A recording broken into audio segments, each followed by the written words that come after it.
welcome back everyone, welcome back to another day, another weekend edition of the KSL, the Korean StarCraft League, week number 86, your weekly dose of open Korean StarCraft. Let's go, let us go. I'm of course your host Live VIP, with you enjoyed by these amazing players, by the ByuN chat, and by my plushies as well. Welcome one and all, exclamation mark, be in the chat if you guys want to have a look at the bracket yourselves. The bracket is live, the bracket is stacked. Let us head on over and catch up on said bracket as we have our first series of the broadcast. As you can see here, we're going to be jumping into Shin versus Chrome for our first round of 16 match. When it comes to the other matches here, we have herO. herO's up against a Dollar Tree Dipper. We have a sword. Oh, actually, sorry, that's not updated. Un momento. There we go. We have herO waiting for Luna of Ragnar and Dollar. We have Mixu up against Honmono. We have ByuN versus Triple. We have our series Shin versus Prome. We have Solar versus Chovka. We have Love, well, I believe that's Tasia. I believe that's Tasia versus Foxer. We have Classic versus Perceive, and Percival versus Rebellion. Yeah, so a stacked bracket here tonight. We have our first series, and we are jumping on in. Spawning in the top right-hand corner of White Rabbits, we have the South Korean Zerg player. We have the Blue Zerg representing Weibo Gaming. It is Shin. And spawning in the bottom left hand corner, we have his opponents. We have the South Korean Protoss. We have the Red Protoss. For among us two people, it is a Prone. Here we go. And again, a big shout out to Baby Links in the chat. Thank you so much for subscribing for 43 months. I can't believe it's been that long. That's crazy. It's great. 43 months. Thank you so much. Thank you so much for the support. We always do appreciate it. And if you're in the chat, you know what time it is. It's Gamma time. It is Gamma time. Predictions are open, and place your bets on who you think will claim the series. Best of luck in the chats as we get into our ZVP, as we get into Shin versus Prome. Coming into this, Shin is favorite for sure. Shin is he's the favorite player, but Prome, he has been spiking up from time to time. Prome, he is a very fun, very innovative player, I should say, coming up with some quirky builds at times, working together with the other Korean Protosses like Lunacy and Rebellion and Farmy. So we'll see what Prome brings to the table as Shin is going to be settling in. And welcome to White Rabbit. White Rabbit is one of the larger maps in the map pool.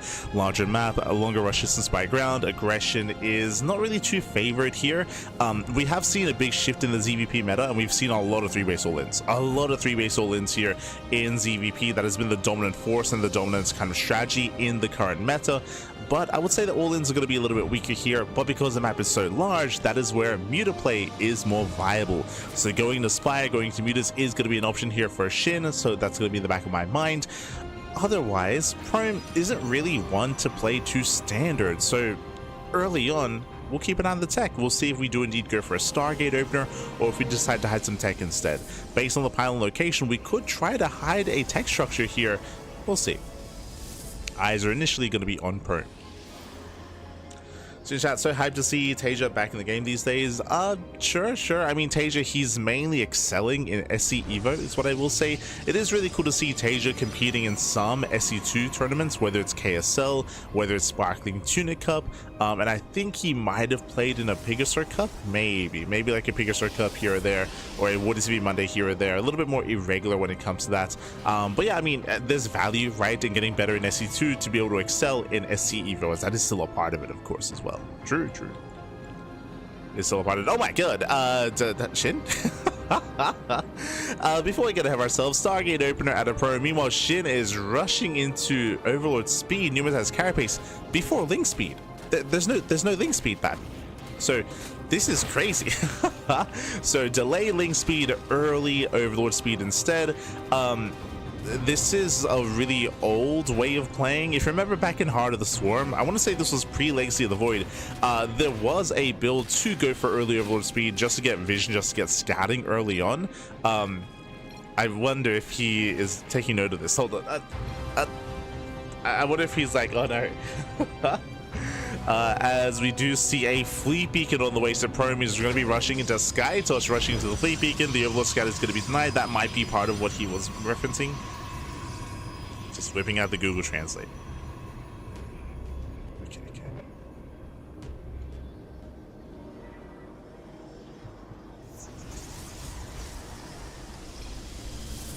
Oh, okay. I think Shin was referring to the fact that he has yet to get vision, but there we go. Here comes Overload Speed, and Shin gets a full scout. He gets a full scout. Shin, he sees everything. He sees both Stargates and the Fleet Beacon, and I'm sure Prome is like, what? Why do you have Overload Speed right now?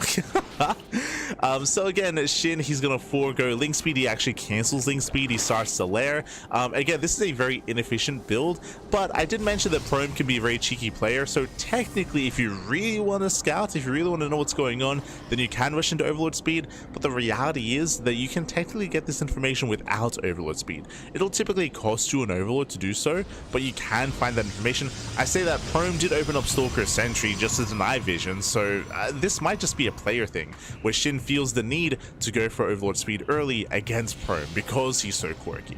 Now, he has confirmed the 2-base all-in. It is going to be a rush into Tempest, of course. We have a Gateway Explosion behind this, so this feels like a variation of what Classic used to do, where you want to go into Tempest. Classic will do it with one Stargate, go into Tempest, and then go for a hard switch into Ground Toss and try to force an overreaction, but the Overlord does confirm the ground switch, so Shin sees everything he needs to. We have the Spire on the way, but remember, because Shin knows that there are gateways on the ground, he should not neglect his ground army. We should be seeing Roaches, as you can see. Yep, Roach Speed. Roach Speed is on the way, so we're getting into Roaches, we're getting into a ground composition, we're saturating on 3 bases first, and then Shin can afford those Corruptors. Of course, Queen's going to be a part of this initially as well to buy time for the Corruptors. First, Tempest is moving out, but Overlords, hey, they're speedy boys, they can and will get away. So again, a really quirky game here overall. Not the most efficient, but it does feel very metagamey. Like, it feels very versus Prome, as you would never rush Overlord Speed otherwise. But hey, now she knows. Now she knows. Queens, they push forward. Oh, a little bit premature, as one Queen barely survives. Ideally, you want to lure the Tempest further onto creep, and then you can get under them. Speaking of, Tempest taking a lot of hits. We got one Queen. One Queen so far. Spire is now done. Shin, he did make 9 Roaches. So we got 9 Roaches out. Again, the Queens are just buying time, and the Roach Warren is under fire. But Roach Speed will complete. Okay, so Roach Speed, we got Bar, we got Tunneling Claws on the way as well. Interesting follow-up here out of Shin. Bleeding out a lot of Queens, but again, this is all just a buy time. It's all just a buy time. It's all just to hold the line here for the Corruptors. And can he get a Tempest? Oh, Roach Warren does get sniped. Tunneling Claws is denied. Got a backup Roach Warren on the way. Tempest getting some nice damage. Nice recall here once the Corruptors are seen. Gets the hell out of here. Recalls back home, and here comes the Stalkers. Now, Shin is in a bit of trouble here. Now, thankfully, he did finish Roach Speed, and he does have Link production underway, but Roach production is going to be delayed because of the snipe of the Roach Warren. So this ground switch has potential. Does have potential. Overseer does scout, does confirm, does get the contamination here on Blink. Very nice. Blink is contaminated. Shin collapsing on the Stalkers. Nice around, and nice around Corruptors. Remember, there's no recall. No, yeah, there's no recall. The Tempest will fall, one after the other. The Roaches are overextending. That's going to be a lot of dead Roaches. Remember, Roaches, it's going to be difficult to reinforce, to rebuild. The Roach Orange did just now finish. There's one Tempest left. Yeah, one Tempest remaining. Does tonight one of the Ravagers, snipes one of the Queens, gets one, gets the other. Nice target firing. Final Tempest does fall. The boys are being pulled. Shin getting a little bit desperate here, but we're just buying time for the reinforcements. And here come 9 more Roaches. Shin is holding. Shin, he is holding on. The Corruptors, they move out to try to caustic spray down some of the production or even some of the tech, even a base. Reinforcing a defensive warp in. We have 8 more Roaches in production. He's diving on the Ravagers. Nice blink. Oh, no detection. Oh my god, 0 detection. We burrow, we hide the Ravagers. Ah, yeah, here comes Yon Burr, here come the Wiles. Ooh, forcing out a blink. But Shin, can he still hold on here? It's gonna be close. Yeah, it's still close. Meanwhile, the Corruptors, the Corruptors, they take down 3 gateways. Their base is broken. Shin, he's in danger here. Once again, nice burrow, saves the drones. As he does get more gates. I feel like the Cybercore would have been a massive pickoff here. But the Cybercore does survive. He's building up his army. He's building up. Once again, does some burrow. How many Stalkers left? 23. 23 Stalkers remaining. It's a decent amount of Stalkers here. Oh my god, the unburrowed Bappy. Nice on burrows, but can he keep up with the sheer number of Stalkers though without Lings? Yeah, without Zerglings to support, with limited larva. Shin's being forced further back. Oh, the boy's being pulled. The boys do unburrow. Headed towards the northern base. Meanwhile, 3 gateways. Oh, down to 3 gateways. You can see he's running out of production, Pappy. Ay, ay, ay. He can't spend his money. The Corruptors, they're popping up. The Corruptors, Pappy. They're killing all the production. And there are no defensive warp-ins. Promi's trying to reinforce. Here comes the Unburrowed. Yeah, here comes the surround.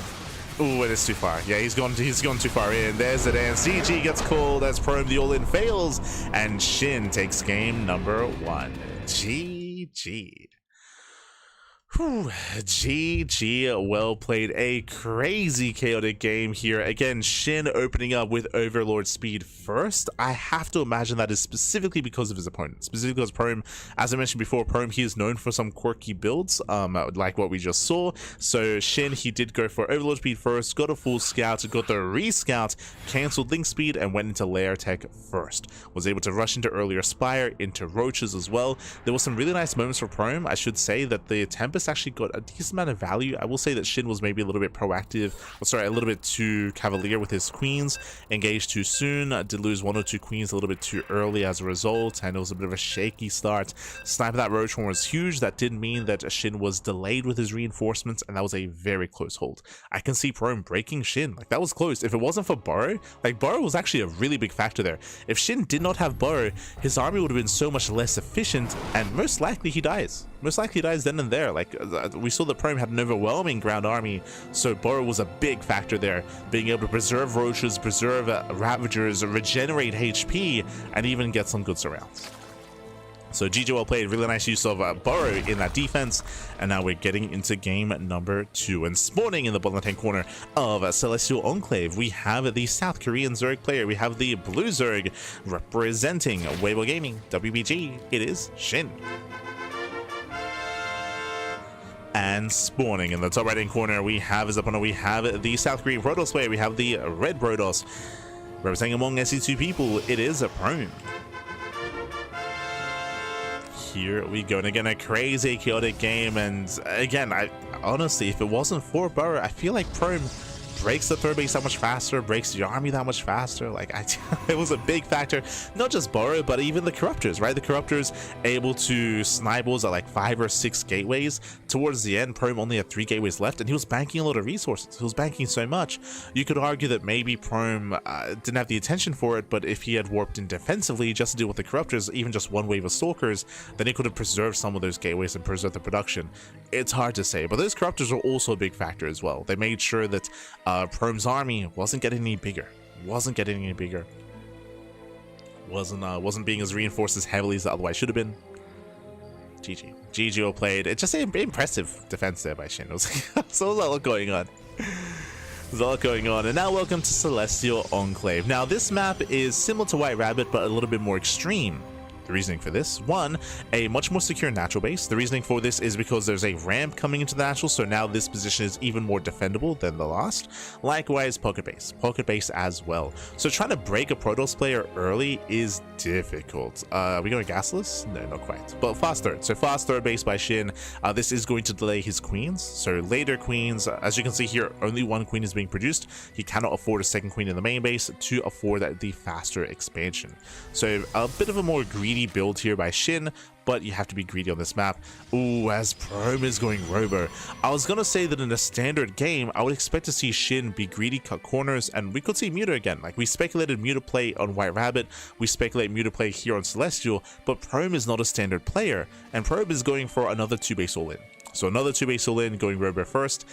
This looks Soul Train-esque, and once again, Shin is going early Overlord speed. I've never seen a player it's been years since I've seen a player unironically go Overlord speed first, so now seeing it twice in a row at a Shin. But again, I have to imagine it's because Prom has a reputation. It has to be. Like, Shin, he just wants to scout. He's like, this guy is taking too many ladder games off of me, you know? Like, if Shin wins the series, I'll message him about it. I'd be like, do you overload speed first just because of Prime? Question mark. I mean, I have a feeling that the answer is yes, but I'll ask him anyway. If he wins, if he wins. But now overload speed kicks in, and Shin does go for the dive. He gets full confirmation, gets eyes on the Robo, extra gateways. He confirms 2 base all in. And again, this does look like a Soul Train. And Prime, he's like, the hell? He's like, get out of here. Get out of my main. You shouldn't be scouting me this easily, Pat. True, true. Your shit whipping out the English. Oh my god. Ah. Ay, ay, ay. Like, Pappy, you're crazy. Hold on. I'll whip out the Google Lens.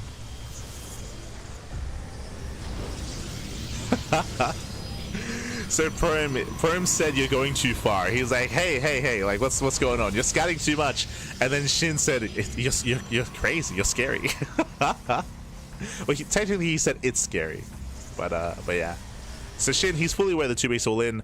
The gateway's being thrown down. We have the Prism soon to move out. Looks like we have 1 Immortal, so 1 Immortal, and we can warp in what? Slow lots. It's going to be a slow lot all in. So Zealots, this early on, they don't have charge. That is true. They don't need charge, Pappy. Like these Zealots, like slow lot all ins, have been around for a couple of years now. I want to say they first kind of hit the mainstream like in 2021. That was during the EPT era of StarCraft. I want to say classic part. No, I want to say Haas, he kind of brought it to the forefront, and then it was adopted by the Koreans. But here we go, more slow lots warping in. Shin, he has 1 spine crawler, he cuts the workers at 36, that is under 2 base saturation. Building up his queens, building up his roaches, and can he make a stand? He has to get back. Yeah, he has to get back against those slow lots. Does pull away. 1 queen goes down. Clutch chance fuse. Yeah, clutch chance fuse. The Prism is going to be zoned away. Oh no, the Prism! Jesus, the Prism barely gets out, but the Zealots are actually breaking into the natural. We're getting another warp in. Ooh, the warp in is denied. The snipe, the queen, the MVP queen gets a snipe, denies the warp in, and with that, the all-in has failed. Yeah, the all-in has failed here. Clutch defense here by Shin, and Prime, he has nothing behind this. He has no gas, he has no tech, he has no third base, and now he throws down a gas geyser. Now he should be pulling into gas. Yeah, now he does, but this is late. Very late gas income here. Again, the slow lots all-in has failed. And Shin, from here, he has options. He can just drone. He can just drone to be honest, and he is. He's droning, taking gases. From here, he can get his lair, tech up. That's still a lot of Zealots. That still has to be respected, for sure. Gotta be respected, man.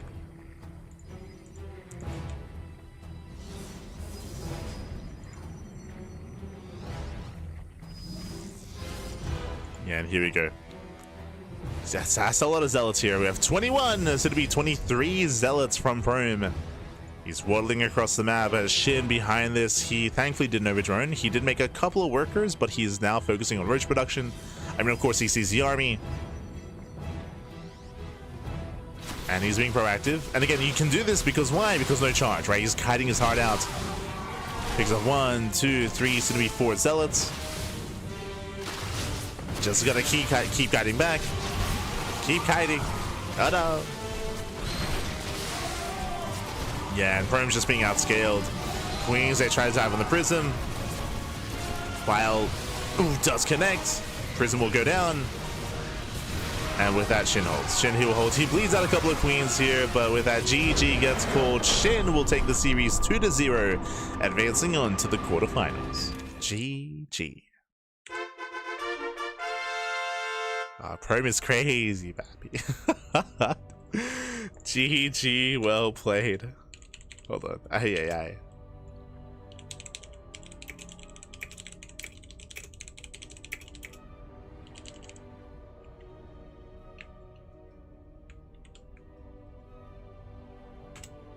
I messaged GG will play. Congratulations, Shin. He will take the series. He will survive the shenanigans here of Prome. Prome going for 2 base all-ins, 2 games in a row. Game 1, he went for a Tempest Rush into a Blink Stalker follow-up into a 2 base all-in. Game number 2, we saw a 2 base Slow Lot all-in, which again, it's been a while. Been a while since we've seen that. It's been a while since we have seen that for sure. But GG, well played.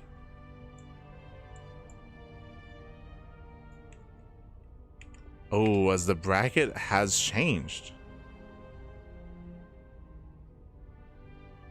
Oh. Uh-oh.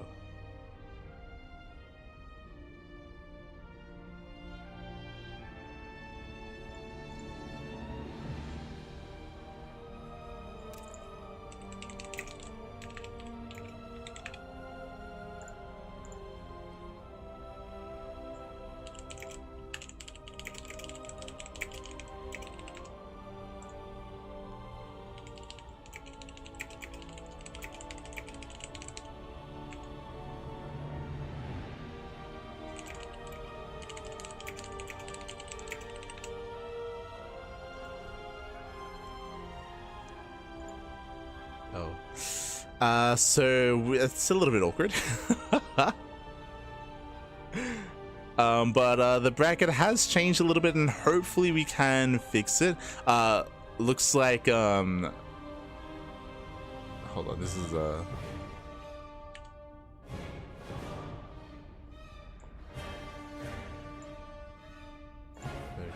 we'll screenshot.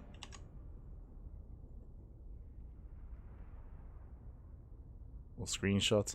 Looks like something happened to the bracket, and the bracket did shift around, but it looks like Chicken Man should be able to fix the bracket momentarily.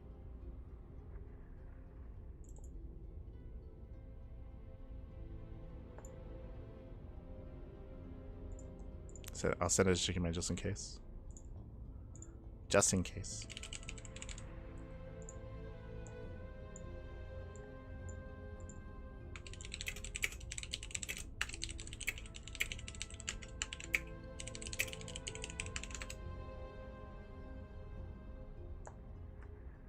And who left? Hold on. So it looks like someone left the bracket and then the bracket shifted. I see herO, I see Ragnar, Dollar Tree Jipper. It's Homeowner versus Mixu. It's ByuN. Yeah, ByuN versus Triple. Shin Prime, Solar, Chovka.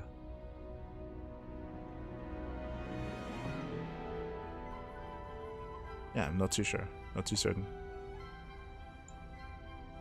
Alright, we're good. We are good to go.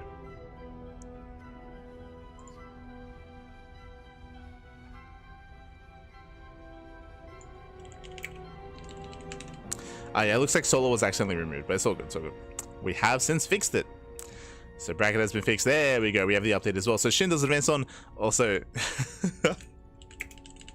I asked Shin, I was like, aye, Overlord speed first just because of Prome? And then Shin was like, yes, smiley face. Okay, so yes, we have confirmation. So I guess Prome, he has stripped away some ladder points from Shin and maybe other players in the past, of course. And yeah, so he has a bit of a reputation, and Shin has confirmed that Overlord speed just because it's Prome. Understandable. Oh, and we have updates here. ByuN gets a walkover win over Triple, and we have our next series. It's going to be ByuN versus Shin in the quarterfinals. Let's go. Beautiful. So that's going to be our next series on Momento here as we do set up quarterfinals. Shin versus ByuN.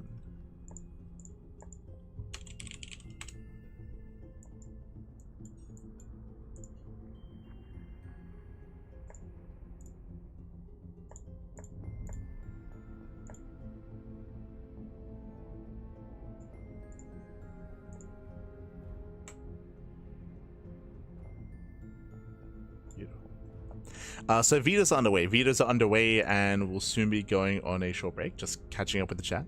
Just catching up. Hope to see some mutas. I mean, I think if we had like a standard game, then sure. But unfortunately, as we were trying to emphasize, if we had any other opponent, then we could see muta play on some of those larger maps. But no, we had straight up just 2 base all-ins time and time again at a Prome. Didn't let us get into the mid game. Maybe next time. Maybe next time.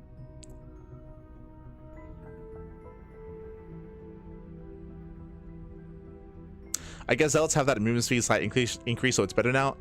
It's been viable for a long time. As I mentioned before, slow lot all-ins, they originated a couple of years ago in the early years of EPT. Haas, he did it first in the Taiwan Hong Kong regionals, and then from there, Classic and herO, and it kind of like permeated through the meta for a little bit as a build that you would slip into a series here and there. I always remember Pez versus Chappie at PAX Australia. That was like in 2022. That was on Cosmic Sapphire, I think. That was there was so much trash talk happening the night before at Korean barbecue, and Chappie got destroyed.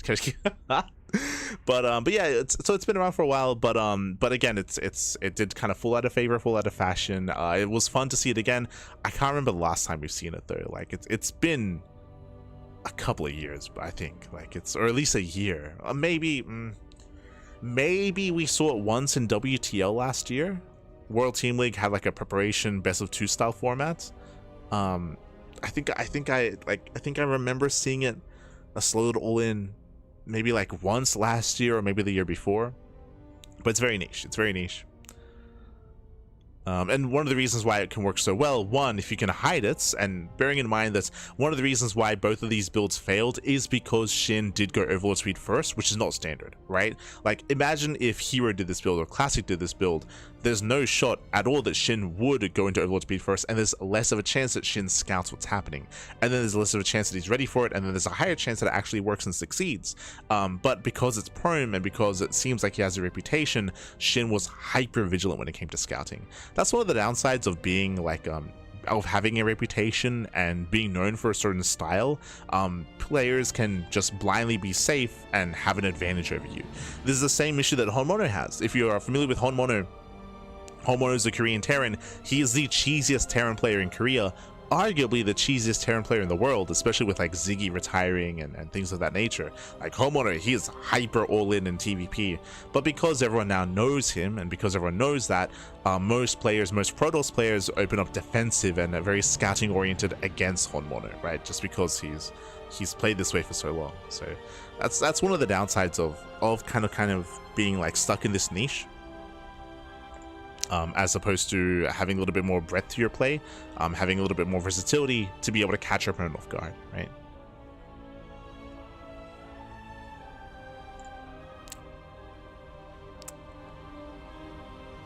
But with that, Vitas are underway. Vitas are underway. Oh, we're getting some more results. Classic takes down Perceive, and Percival takes down Rebellion. One of these days, we'll get Perceive versus Percival. It'll happen. It'll, you know, but Classic versus Percival also ongoing. When it comes to the KSL, we're going to be focusing on our portion of the bracket, but we're most likely going to be following that into the same half of the bracket. We try to avoid jumping around, so we're on ByuN versus Shin, and we'll most likely be following maybe herO or Mixu or honmono in the upper portion of the bracket. We'll try not to jump around too much. When it comes to covering these lower brackets, the lower matches, and there's a lot of really good players here, like Solar, like Tasia, like Foxer, Classic, Percival. That is where you have Chicken Man and Dave Testa. Chicken Man and Dave Testa, they have their own respective series. I believe Chicken Man is casting Foxer, so Chicken Man is casting Foxer versus Tasia. Dave is casting, I do not know. Dave is in his own series. I think Dave is in Percival Classic, right? Yeah, I think Dave, he's in Percival versus Classic. So both Dave and Chicken Man, they're in the lower half of the bracket. We'll be focusing on the upper half, focusing on ByuN and Shin, and potentially herO. He is kind of favored to win the entire tournament. If you know anything about KSL, herO, he's won like 80, maybe 85% of KSLs this year. I think there are 3 KSLs this year that herO hasn't won. And I think 2 of them is because he didn't show up, like he wasn't available. One of them I remember, I think it was like the week or 2 weeks before EWC, herO lost versus Classic. That was in the lead up to Esports World Cup. I remember that. But outside of that, I'm pretty sure herO's won every KSL he's participated in this year specifically. I'm not referring to 2024 or 2023. This is herO's tournament. It's got a crazy record in KSL. So best of luck to, of course, ByuN, Shin, Classic. There are a lot of really strong competitors. I will say I'm looking forward to seeing Solar perform well. If you've been watching the podcast, if you've been watching online tournaments recently, Solar has been getting some really impressive results. Specifically, I would say that he's been excelling in ZVP, and just because of the meta, right? Like the meta in ZVP right now is very all-in heavy, and Solar, like, he is so aggressive and so assertive, especially in this matchup, and he has been excelling, taking down players like Max, Classic, and even herO as well. So Solar, he's looking very in form in ZVP. I would say that his ZVT is looking a little bit more shaky, but I have to admit that this week during WarDCV Monday, who did Solar beat? Clem. He beat Clem in a best of 5. Like, that was crazy. Unfortunately, I didn't get to see the games. I have yet to cast that tournament and yet to cast those replays, so I can't speak as to what happened that series and how those matches turned out. I'm really curious. I really want to know. But Solar did defeat Clem, so that speaks to his Zerg versus Terran, as Clem is the best Terran in the world. So that's crazy. Of course, one series, you can't base everything off of that, right? But that gives you a little bit more insight as to what Solar's looking like right now, and that could be the beginning of a trend, right? Like if he continues on this streak, beating these high-level Protosses and Terrans, then you know that speaks more to him. So there's definitely a lot of hype around Solar right now. A lot of hype, a lot of expectations.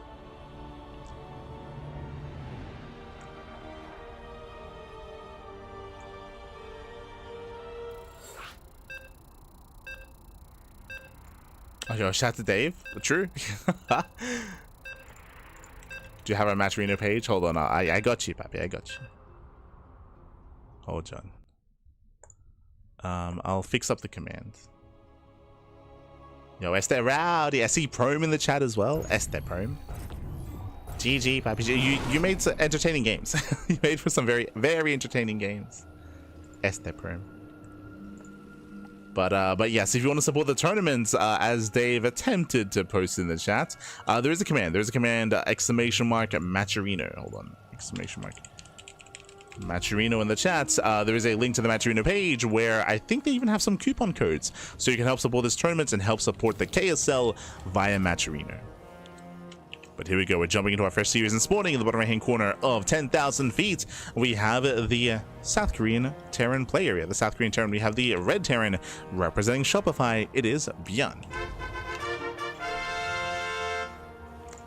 And spawning in the top left hand corner, we have his opponents. We have the blue Zerg player. We have the South Korean Zerg representing Weibo Gaming. It is Shin. And if you're in the chat, you know what time it is. It is Gamba time. Predictions are open. Place your bets on who you think will claim the series. Best of luck in the chat as we get into this. Now, coming into the series, ByuN, I would say, is slightly favored over Shin, but these two are very close in skill. They're very close in skill. I would love to see an ace match, regardless of who wins, whether it's Shin or ByuN. I'd love to see this go all the way to game 3. But we'll see. We'll see how our players will approach this, as Shin does open up with delayed gas.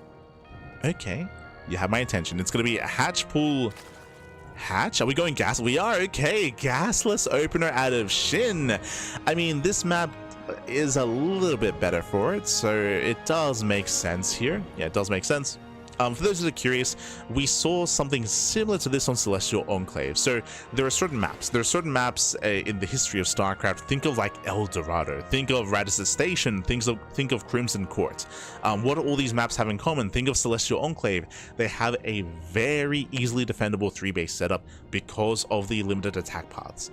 Now, what I mean by that here, this is not quite a pocket base, but because of the terrain, there's only 2 attack paths here. If Hellions were to try to attack either the natural or the 3rd base, you have one path here on the right and one path here on the left.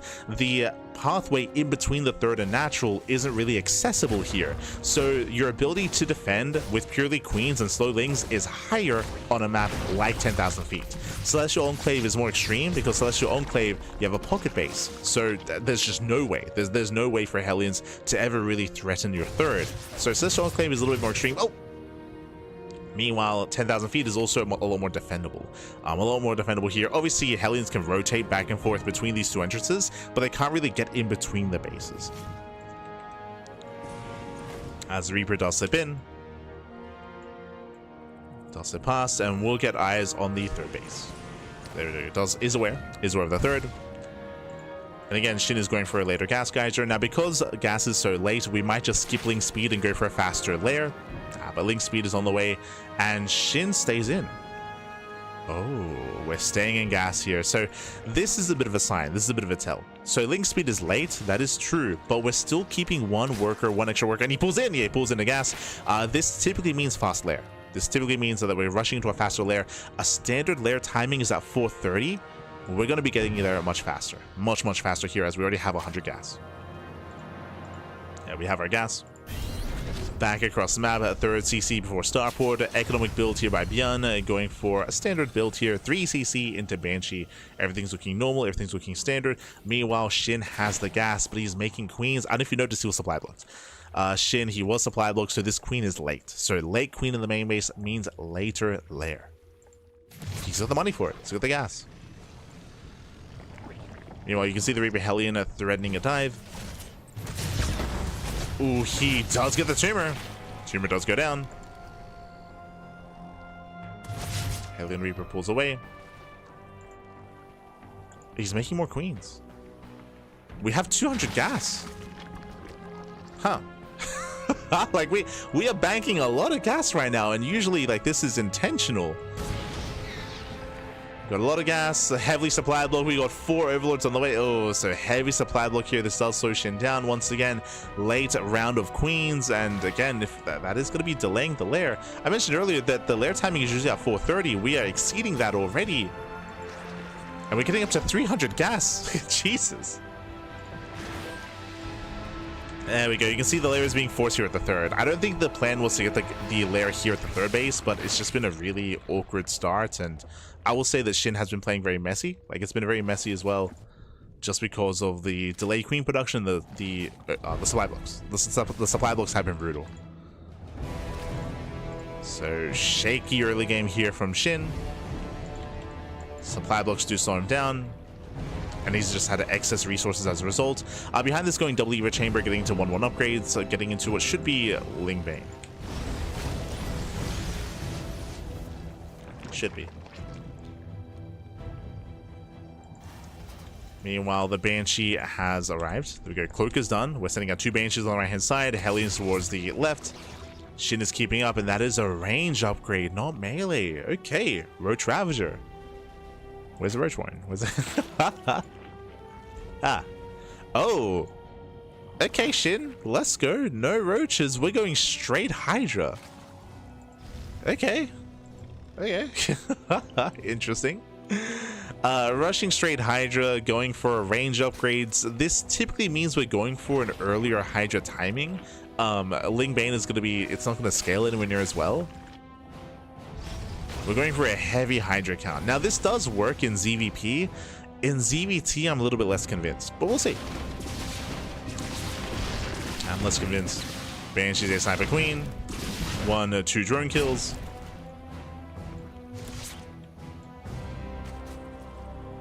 Two drones going down. The third base here from ByuN is a little bit exposed, but the army's in position, and ByuN will defend. Now, something that we didn't really get to speak on is the map itself. We did speak about how defendable the 3 bases are. That is true, but another big factor is the rush distance. Fun fact, the rush distance by ground, this is the smallest map pool, the shortest rush distance in the entire map pool. Shorter than Tourmaline, shorter than Ruby Rock. So when ByuN decides to push, it's going to hit hard. It's going to hit very hard, and reinforcements hit that much harder as well. Shin is making 9 overlords. We've been getting supply block the entire game. 9 overlord. A laser. Calm down, puppy. Calm down. Jesus. 9 overlords. This is like the 3rd big supply block of the game here. Like, Shin, we got to tighten up. We can't get supply block when ByuN is pushing. Again, that was so many overlords. You can see he's almost at 200 supply, sorry, 150 out of 200 because he made so many overlords. That also means that his army is smaller. And can he hold on? Bailing speed is not done. Yeah, we got the slow Bailings trying to waddle in. Tank fire here on the Bailings. Nice target firing at a ByuN. Yeah, kites back to another tank. Kites well. One tank does fall, but there's no Bailings left. Yeah, no Bailings remaining. ByuN is trading well. ByuN, he's out trading Shin so far. He's slowly pushing forward with those tanks. It's going to be purely Ling Hydra. Now, the range upgrades will help the Hydras a little bit. Oof. Yeah, Marines, they just stim in. They just stim into the base. Ling's getting picked up. Oh, so many overlords going down. Now, thankfully, you can afford to lose some overlords, but still not ideal. And ByuN has done it. ByuN, he has done it. He breaks through the Lings, stims on forward, getting on top of the Hydras as well. Bailings, there's barely any. Nice kiting here by ByuN, and ByuN, he will break Shin. Again, a cleaner game here out of ByuN. Shin, he will supply block so often this game. It was heavily slowed down, and he just cannot keep up. Not with the first push. This wasn't even meant to kill, by the way. Like, behind this, ByuN is expanding. He's getting a fourth base. He's building up. But we spoke about it. Like, there's less room for error here on 10,000 feet. So the pushes hit harder. GG gets called, and ByuN takes game number 1. GG. GG, well played. Whew. Again, really solid build, very solid execution out of ByuN. As we mentioned, it was just a 7-minute push off of 5 axes. Standard build, standard move out. It does hit a little bit harder because it's on 10,000 feet. That is true. But we saw that Shin had a really shaky game. Like, overall, I think the overarching goal was fine to go gasless, but then he got supply blocked once, twice, heavily 3 times. And what did that mean? That meant queens were delayed. That meant the tech was delayed. The lair was delayed. Everything was delayed there for Shin throughout the entirety of the game until the very end, where he made 9 overlords, which meant that he did not have an army big enough to defend because he spent so much money making too many overlords because of the supply block as well. So it was just really messy play there from Shin against a much cleaner execution out of ByuN. GG. GG, well played. We gotta tighten up, Pappy. Gotta tighten up here as we get into Winter Madness. Let's go.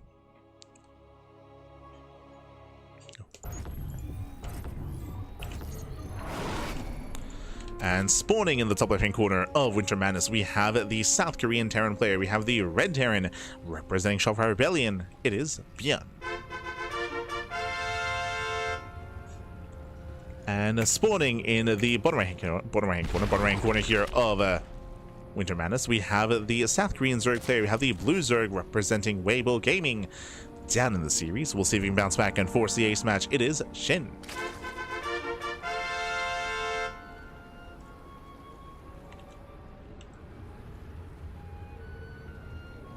Here we go.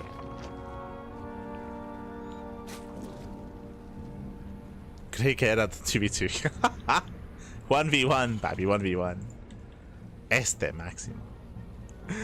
But here we go. Pull first. Oh, pull first here out of Shin. And again, the pressure's on. The pressure is on Shin. We got to tighten up our play a little bit here. Welcome to Winter Madness. Now, what I will say is that if Shin were to have a little bit messy play and maybe be a little bit more inefficient at times, accidentally, of course, I will say there's a little bit more forgiveness and a little bit more freedom here on Winter Madness. This is one of the largest maps in the map pool. I say one of, there's a lot of large maps. I don't exactly know which one is bigger, whether it's Mothership or Winter Madness or Celestial Enclave or even Title Citadel. There's a lot of big maps.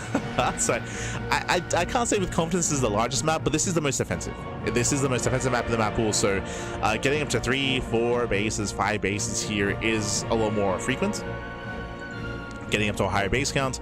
So we'll see how Shin will approach this. We'll see what kind of build he goes for. Already going pool first is an interesting start, is what I will say. Oh, a bit of a misread.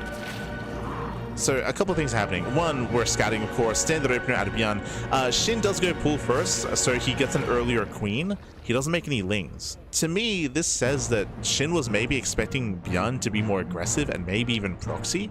And if that was the case, Shin could hard counter. As it stands, Shin will not be able to delay the CC, so there's not really much value in going pull first. I will say this is setting Shin a little bit further behind. So a bit of an inefficient start, or less economic start out of Shin. Very safe opener, and unfortunately for Shin, it wasn't 2-rank Reaper or even Proxy Reaper. So I think Shin was hoping for something more aggressive from ByuN.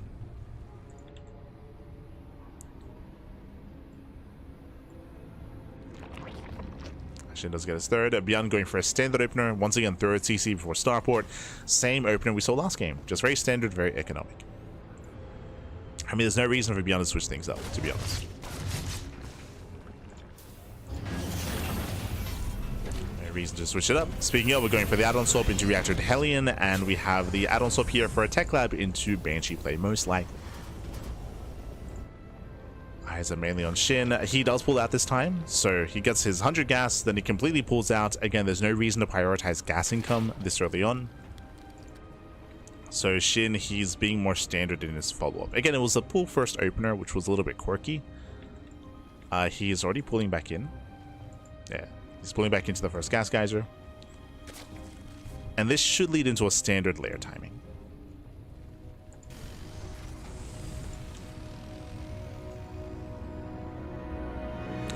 Technically, Shin could go like Evo Chamber first or ByuN first to be safe.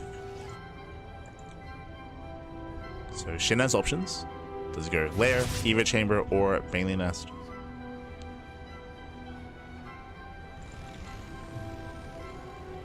He's rotating.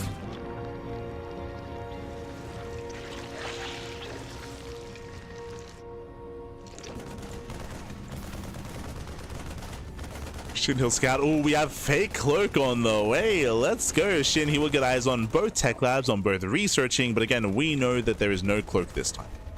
Just vanilla banshees. At least Shin is aware of the timing of the CC and the fact that there are banshees. Hellion goes down. ByuN a little bit inattentive. It is going to be lair first. So 4:30 lair timing. As I mentioned, this is the standard lair timing here. It's just going lair first. This leads into an Overseer Scout, and it leads into ByuN Speed. Speaking of, there it is, ByuN Speed. Or ByuN Nest into Speed. So again, very standard play out of Shin. You can be greedier than this if you want, and go faster Evo Chambers to get faster upgrades, but Shin isn't taking that chance. Spore is in position, deflects the Banshee. And we're getting into the mid-game. And again, Shin, he's being a lot more standard in his approach. There's no crazy chaotic, right, like +1 range into mass Hydra or anything like that. Not this time.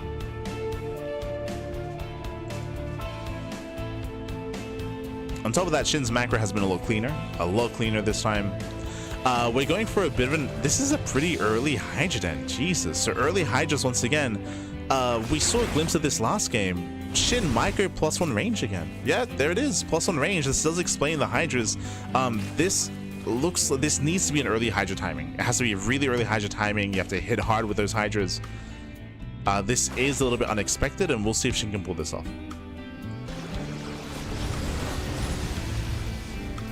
Again, we saw Shin attempt to do something similar to this last game. I will say that this time Shin has had a cleaner start, a cleaner mid-game. I'm still not convinced by these Hydra timings. Like, I feel like I'm watching Miyamika. Like, Miyamika, he was very fond of going for these mass Hydra timings in ZVT.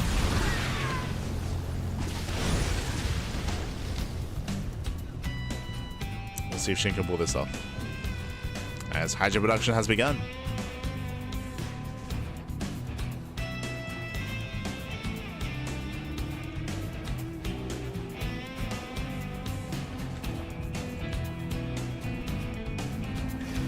I miss my Miyamika.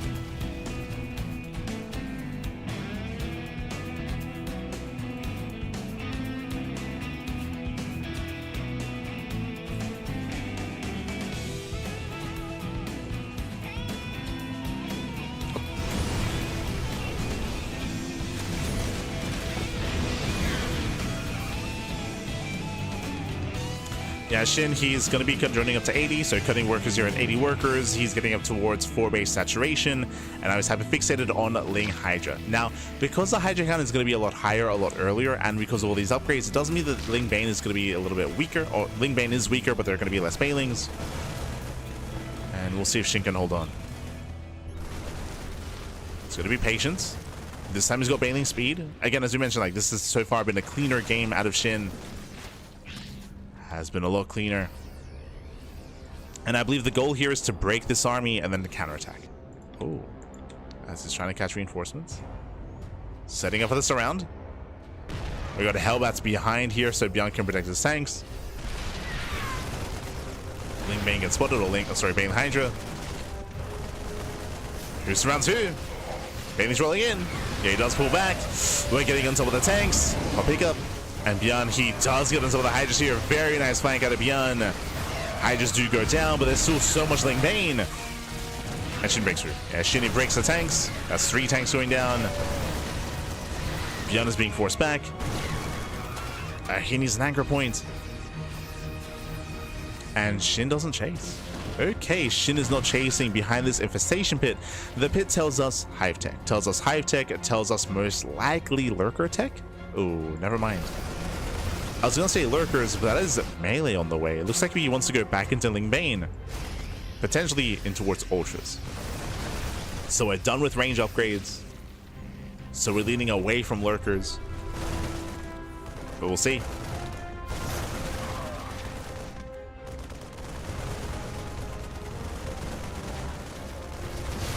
That's nice pickups out of ByuN. Deny some of those Banelings.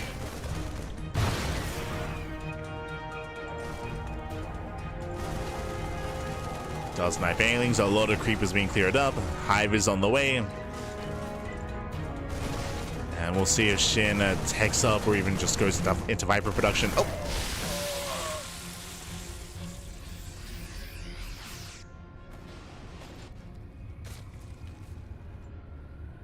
Alright, so going to be on Shin. If the plan was to go for Lurkers, then we'll see the Lurker Den soon. As you wanna line up the Lurker Den with Hive to start those Lurker upgrades as quickly as possible. But the longer this goes on, the less likely it seems to be Lurkers. Yeah, we have +2 melee. So +2 melee has begun.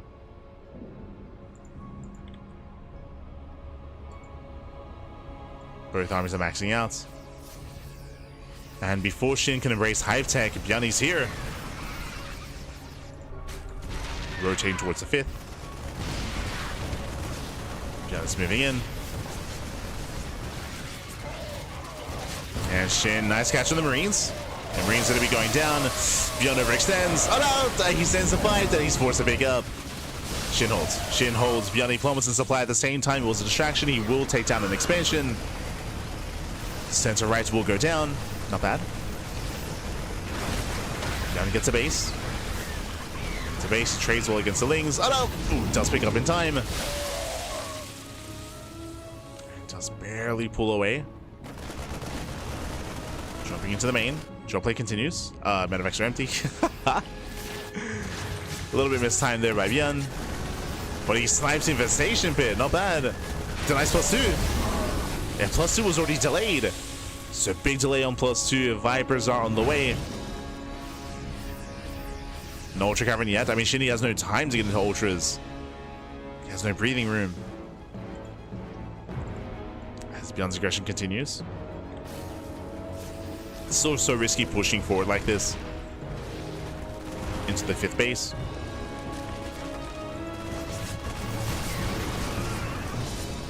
But again, he's just trying to create an opening.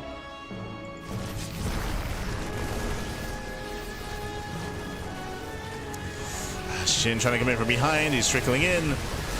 Gets into the Marines. Not bad. Oh my god. The Baileys, they just get annihilated. Yeah, very inefficient fight here by Shin. He tried to get on top of the tanks. He could not. Yeah, massive tank shots. The target firing was brutal. With the Viper, Shin should hold. But it's been a shaky defense here from Shin. He let out so much Ling Bane. Ooh, as Medevac's get thrown away. Yeah, a bit of miscontrol. ByuN throws away the Medivacs. Late to pull back here as well, losing another.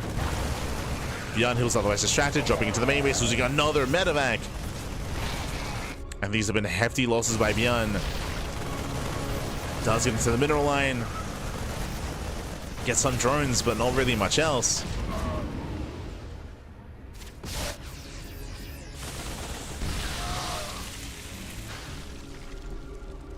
As ByuN still trying to be hyper aggressive, but it feels like ByuN may have lost too much. He may have lost too much. May have been a bit too inefficient in his fights. Lightning cloud on tanks. Powerbomb sniping 2 Medivacs. Oof. Yeah, and ByuN is just running out of steam. Running out of steam, running out of army. This entire time, ByuN has been borderline all in. What do I mean by that? It's just pure marine. It's just pure marine tank. There's no marauders, there's no ghosts, there's no finesse behind this, there's no widow mines. Just pure marine tank. And this was meant to kill. This was meant to end the game, and ByuN has failed. He's failed to kill his opponents. He was 8-raxing. He was 8-raxing, and the 8-rax has failed here. ByuN getting desperate, lifting his main. Again, we spoke about it. Like, ByuN is basically all in here, so he has to lift his main base, landing it here as a 5th, trying to maintain his mass marine. But if Shin can get into, I mean, if he can take up into Hive, then he should just outscale. He should just outscale ByuN. And it wasn't easy. It wasn't easy here. Shin surviving ByuN and surviving the all-in. But he made it. He got there.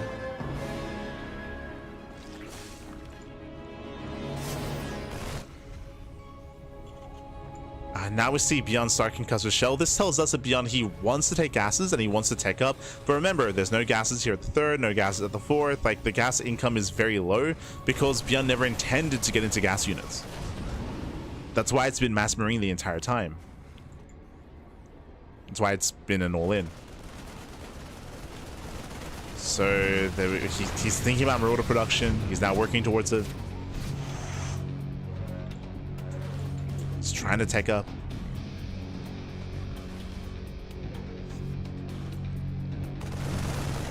Now, thankfully for ByuN, Shin hasn't gone into a Lurker Den or an Ultra Cavern. If either one was coming, like, ByuN has no answer. Like, ByuN, he has no answer to either option here, to either tech structure.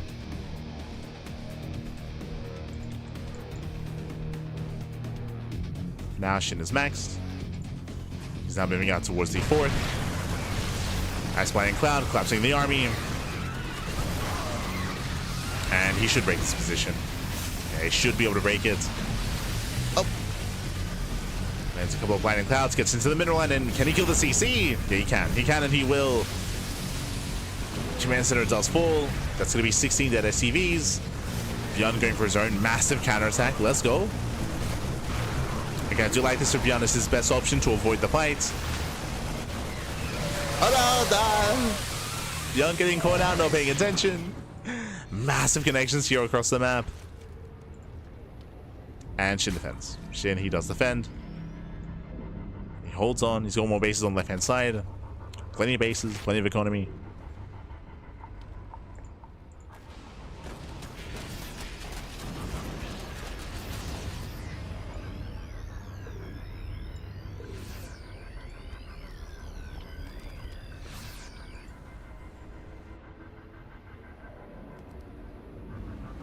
As ByuN still has a massive army, don't get me wrong. It's just it's not a very efficient army, considering the current game state. And there it is, Lurker Den. Lurker Den is finally done. We have a Lurker range on the way.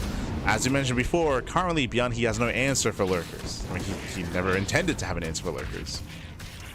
The game wasn't meant to last this long.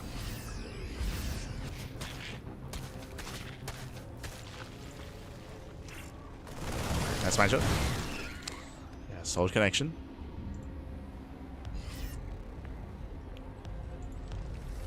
Goes off.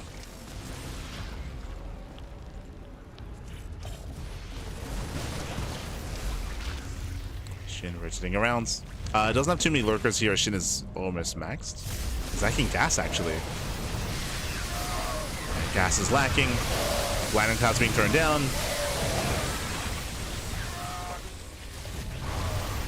And Shin, he does get on top of those marauders. Oof. Bailings, they were a little bit wasteful. Again, lack of gas income is killing Shin. He can't afford his Lunkers back. He can't afford them. Oh, God. Lurkers are not with the main army either. We gotta rotate. They're being left behind. How many lurkers? 4. So very low lurker count. And again, no gas income here for Shin.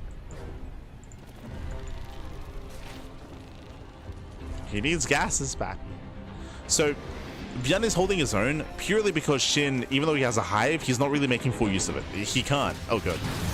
Wait, let's get across the map. We're trading bases once again.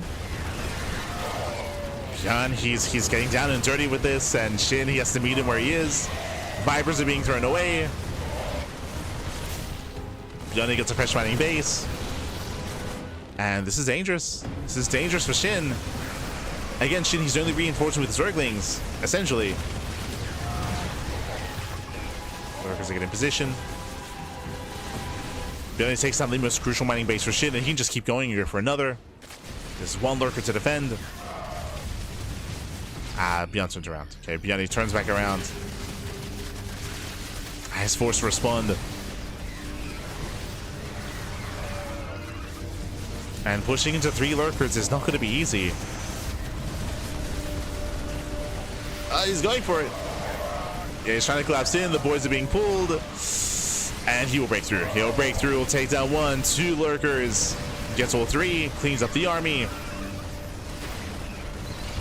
And Shin just now... We need to saturate. He needs the... There we go. Does pull into gas. He needs the gas back. And this can still go either way. This can still go either way. Looking at the armies here, there are 2 lurkers. Only 2 lurkers. We got 2 Vipers as well. The lurkers have a lot of potential, that is true. But ByuN, if he doesn't fight within range, then he's going to be fine. He rotates over towards right hand side instead. There's a lot of Ling Hydra though. ByuN has to be careful.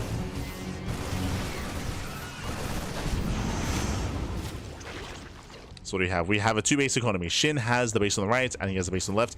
They're very spread out. The two important bases here for Shin are very spread out. They're very spread thin.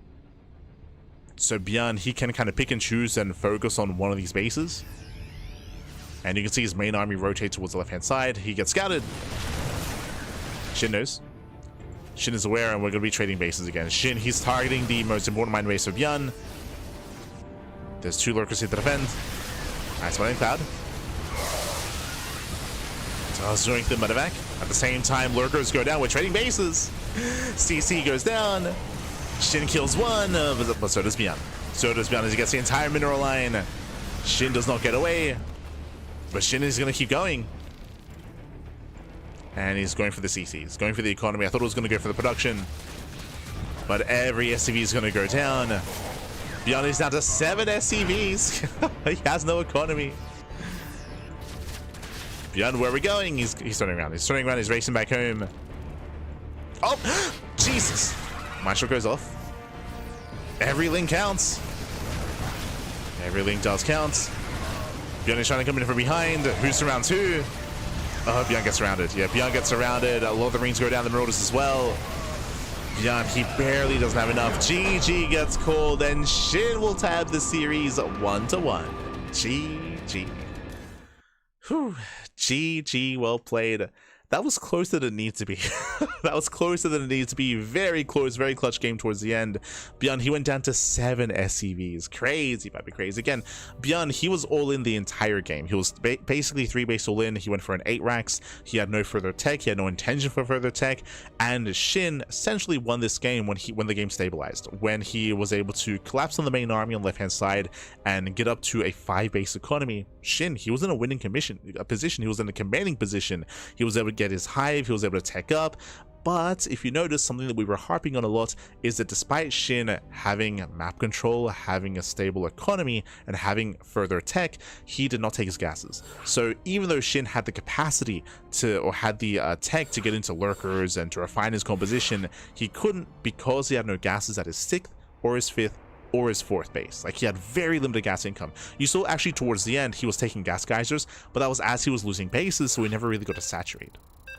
So Shin, he never really got to take full advantage of his hive, and because of that, the mid-tier composition of ByuN was actually still maintaining value and still trading well, despite the potential further tech of Shin.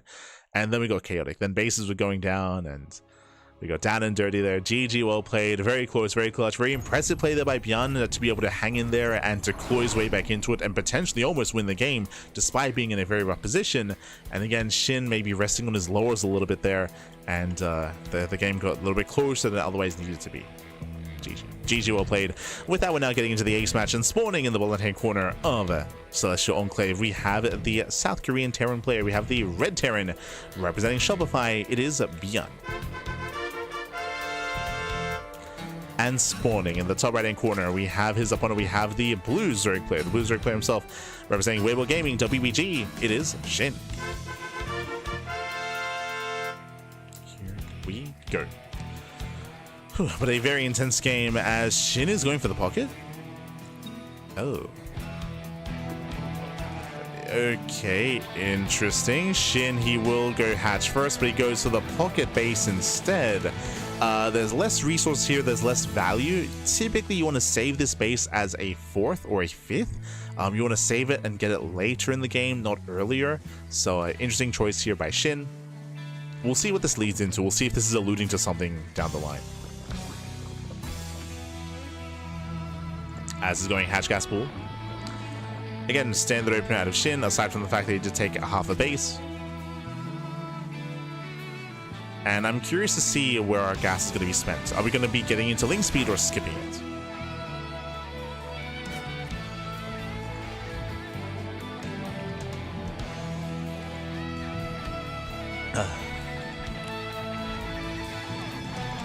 As ByuN does go for his rank expand.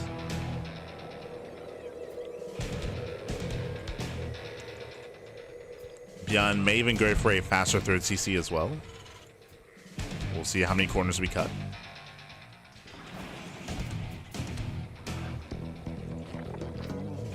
Okay, we're rushing into a 3rd base. So we're going into a faster 3rd. Because of this, Shin is going to be delaying his queen.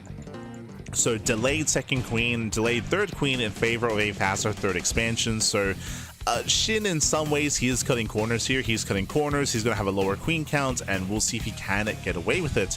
He still did go for his gas at a regular timing, and we'll see if he researches link speed. That's what I want to know. Does he get link speed? Does he skip it? We got the money.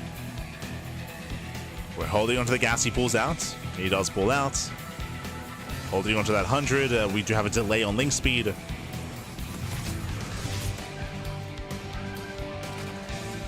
And we're still holding on to that gas. Are we going for a lair? No, okay, there we go. So delayed link speed, but link speed is on the way nonetheless. Meanwhile, ByuN, he's going 3cc, 3 racks. Oh boy, a heavy stim timing is on the way. Late factory, late starport, late drop play, no Hellion harass, purely mass marine stim. Let's go. So a heavy follow-up here by ByuN. Remember, this is still greedy. He's getting his 3rd base on location, but it's going to be a heavy bio army and a very strong stim timing nonetheless out of ByuN. So it's on Shin to recognize what's going on. So far, ByuN is on patrol, ensuring that there is no scout.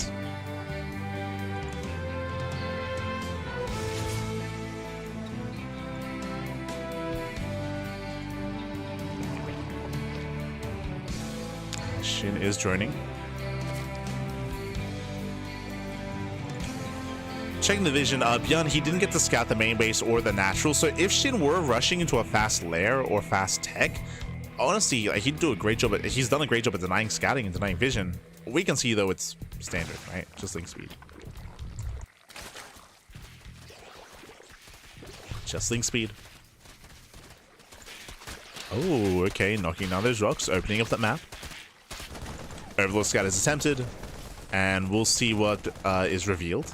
Yeah, he sees all the Marines, so he knows. Now, he's aware of one of 2 things. Either this is a 2-1-1 or a 3cc 2-1-1.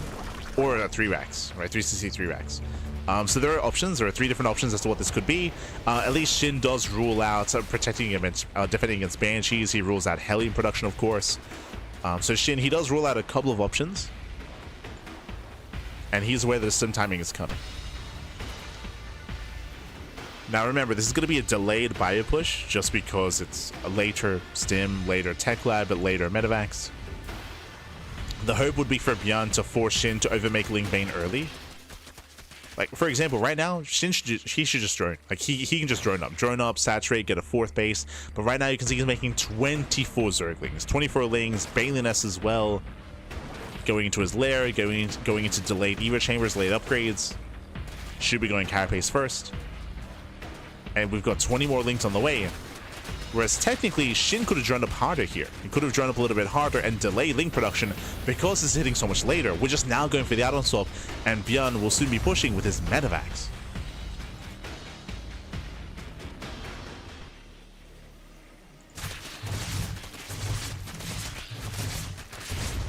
So because Shin is going to be making so much Ling Bane here and is going to be overly prepared, the hope for Shin would be to crush the main push and then counterattack, right? That would be the hope for Shin. The problem is that counterattacking here on Celestial Enclave is not going to be easy.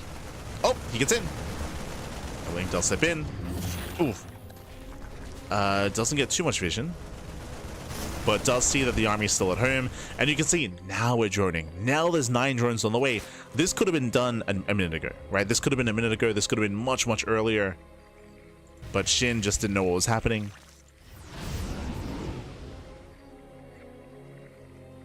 As the drop timing here is at 6:15. Again, over a minute later, compared to a 2-1-1, or even 3cc 2-1-1. Oh. Shin going for his own push. He has to make use of this army, and there's no bunkers. He can get in. No shot. Shin, he just goes for it. He will break through. Takes down the bio army, gets into the middle line. ByuN races back home, and ByuN, the pants were down. The pants were down. I was concerned that Shin wouldn't be that he wouldn't find any damage with his Ling Bane, but no. Oh.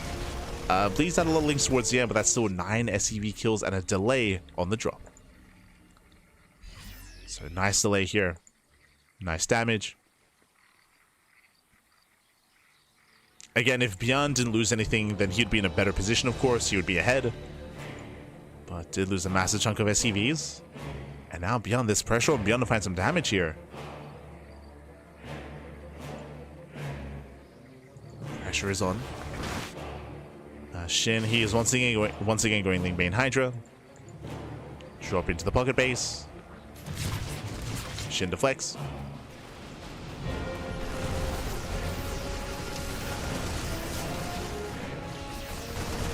Respect the Widow Mines. Meanwhile, we have some decent grease spread, but that's a lot of tumors going down.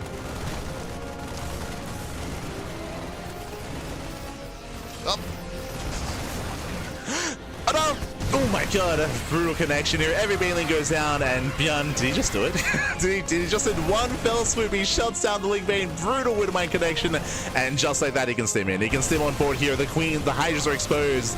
Getting 1, 2, 3. He might even just get every single Hydra. The Banelings are not done. Hi. Like shit, he was holding his own. He was playing well up until that mine shot. Like that was a game-winning mine shot for ByuN. That was brutal.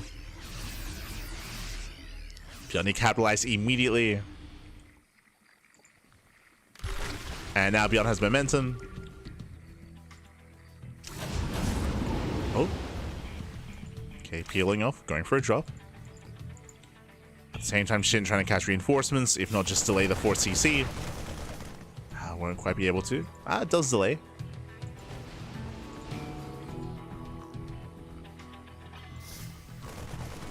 Okay, Shin getting some breathing room behind this. Is trying to build up more Ling Bane.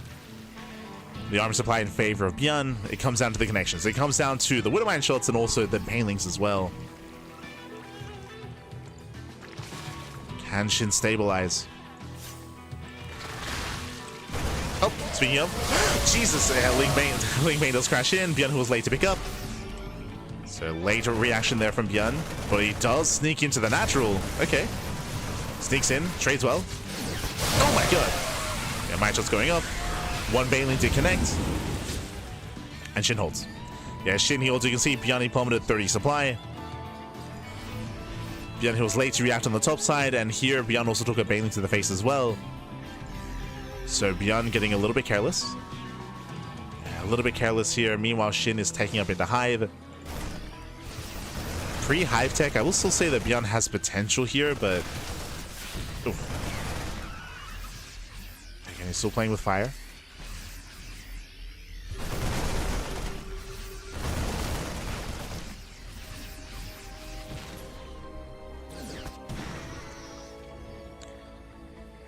As ByuN, he clears up all the creep in the center of the map. Vision or control for Shin. 3-3 has begun. Behind this, ByuN getting his 5th base on location. And this time, ByuN is faster as heck up. He still hasn't taken any gases here at his 4th base, but he did get a 5th gas geyser. So he's able to afford Marauders. Like, ByuN is taking up, unlike last game. Shin is going for the kill. ByuN is out of position. Yeah, ByuN's out of position. No bunkers, no tank production, no factories, I should say. And we're just going for it. We're just going straight for the kill here. ByuN is racing back home with his army. He was mid-drop. And Shin has done it. Yeah, Shin, he has done it. He has broken the natural. 23 SCV kills. ByuN is stuck outside his own natural. Ay.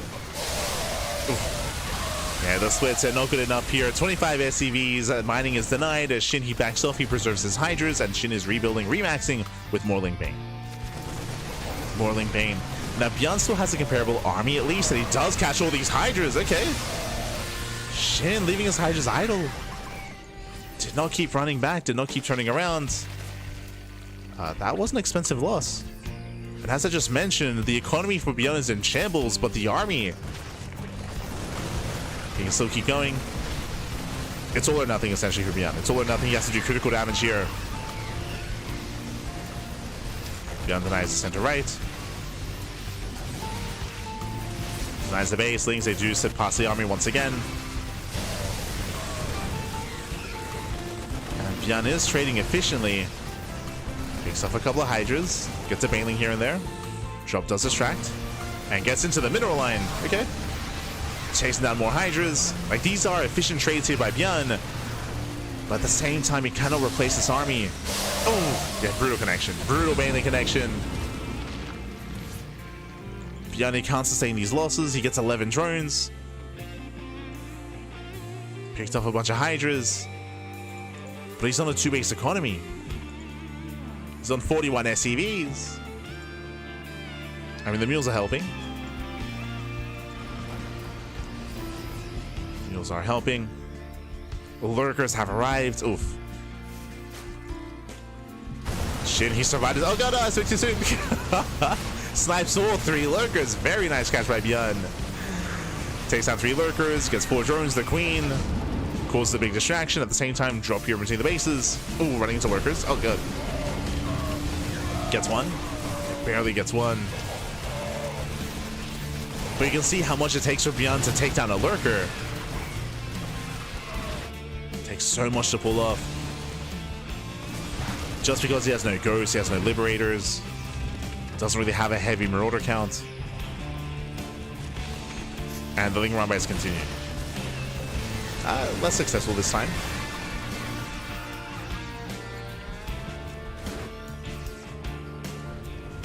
He's microing his heart out. Oof. Oh god, that was a full meta. No, 2 full metavacs. Oh god. The MVP spore. That one spore killed 3 metavacs. Ay. Not the spore, Bappy. Oh. Nice, very nice mind connection. But there's still just so much Zerg here. Yeah, the swarm has arrived. Shin, he will overwhelm. Now he's got a healthy lurker count. We got 9 lurkers. Shin never even had this many lurkers last game. Like, he never had it.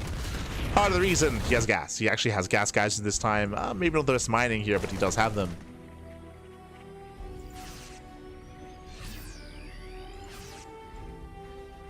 But doesn't make the same mistake. Not again. He's got his gases. Soon will saturate.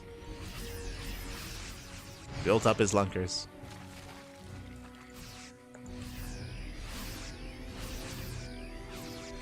And again, just a very intense mid-game that we had with a back and forth. ByuN not trading initially, but then Shin catching out, what was it, like essentially 3 full metavacs? But what it really came down to, which we could have seen the defense out of ByuN, was when ByuN went for the Doom Drop. Remember, he went for a massive Doom Drop, and just as he moved out, Shin moved in. And ByuN was stuck outside of his own main. He was stuck outside of his own natural, technically. Where he was halfway across the map, and Shin just went straight for the kill. ByuN had to turn around.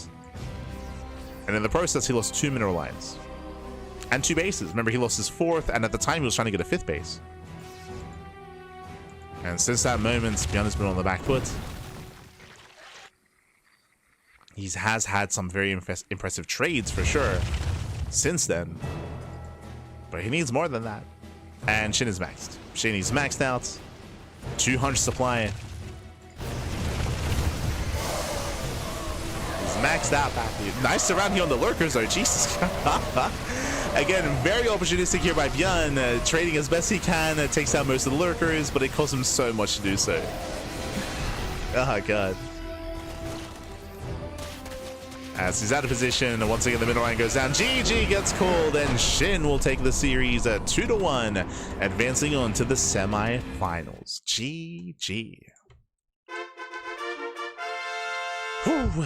GG, well played. Congratulations to Shin. He does claim the series, does advance on. Again, a shout out to ByuN, because ByuN, he was hyper aggressive, both in game 2 and in game 3, very in the face of Shin. And honestly, I would say that ByuN initially had a better mid game. He was trading well, his drops were doing damage, he was able to establish his 4th base, working towards his 5th base, taking his gases, taking up in towards 3-3 and Marauder production and Widowmine production as well. Things were looking up. But then, if you remember, ByuN, he did lose his drop on the left-hand side, and he lost a medevac on the right-hand side as well. That was a moment where, if you remember, I did say that, oh, he lost 30 supply. He lost like 30 supply in a couple of seconds. So that's when he lost momentum, that's when he lost map control, that's when he was forced back home. And in that moment, that's when he had built up towards that Doom Drop, and right after that, we saw Shin punish, right? Shin, he punished, was able to break the 4th, go straight into the natural, and just take a massive lead from there. Essentially end the game. He was able to cripple the economy, and ByuN never quite recovered. GG. GG, well played with that. Congratulations. It's just a very intense, very back and forth series, very back and forth games as well. Beautiful, puppy, beautiful. GG, well played with that. Congratulations. And let's catch up in the bracket. Let's catch up and let's figure out where we are and where we are headed. Ooh, the semifinals are ready, as we had some walkovers. Oh, that is why Solar was removed earlier. Okay, now we know. But unfortunately, Solar is unavailable. He's unavailable, so if you remember, we were hyping up Solar at the start of the broadcast. We were like, yo, Solar, like, he's been taking down a classic and max packs and hero. He's been looking good in ZVP. He also beat Clem recently in a best of 5 as well. Like, I was really looking forward to seeing some Solar, of course. But he forfeited. Oh, I should say he was unavailable. He was unavailable, something came up, so Solar, he forfeits in the first round, and that does open up things for Tasia. Tasia just walking his way into the semis. Tasia, he 2-0s Foxer, he gets a walkover over Chovka. Solar wasn't around either, and Tasia, he just breezes his way into the semifinals. Now that's gonna be a tough semis. I heavily favor Classic. I was favoring Solar as well, but so Tasia's had a bit of an easy road to the semifinals. Best of luck to Tasia in those semis, by the way. Best of luck. Meanwhile, we're focusing on the upper brackets. herO takes out Mixu 2-0, and we have herO versus Shin in the upper semifinals. Let's go. So we're nearing the end of the broadcast. We're nearing the end. We're going to be covering the upper semis, and then we're most likely will follow that into the grand finals. I believe Classic versus Tasia has already begun. They're already mid-series. They're being casted by Dave Testa and by Chicken Man. So if you want to tune into the lower semis, they got you covered there. Best of luck to Tasia. Again, Tasia, he's a really good player, but I would place Tasia at the bottom end of Korean Terran. Like, I'd put him under Percival, under Bunny. He's still very good, don't get me wrong. I think I'd probably place him above Honmono. I think like Honmono, Quanta, those Gillyman as well. True. I'll place him above them. But he's still got a ways to go. Still got a ways to go to recover. So best of luck. So best of luck to Tasia. Hope he's able to put on a good show.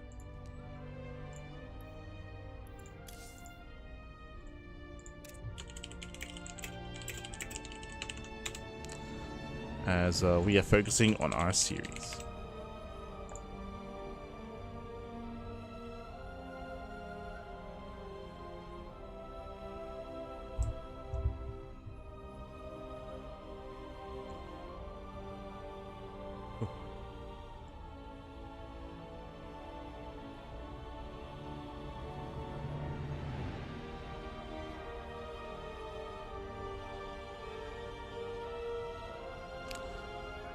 here we go. Looks like vetoes are underway. Just catching up with the chat. Just catching up. I don't think that CC was a cancel. If you're referring to the CC at the 5th base, I think it might have been a kill. It might have been a kill. How many kills did the mine get? Yes. That's okay. There was some brutal mine shots. 100%. There was some brutal mine connections. Like again, like ByuN, he was trading very, very well for the most part. There were a couple of key moments where he did lose a lot of that momentum, where he was otherwise distracted. He was splitting his own attention thin as well, by pushing in 2 places at once. And again, there was that one moment where he did kind of slip up, and Shin was able to take momentum away from ByuN. 0-3 is perfect saturation. True, true. Yeah.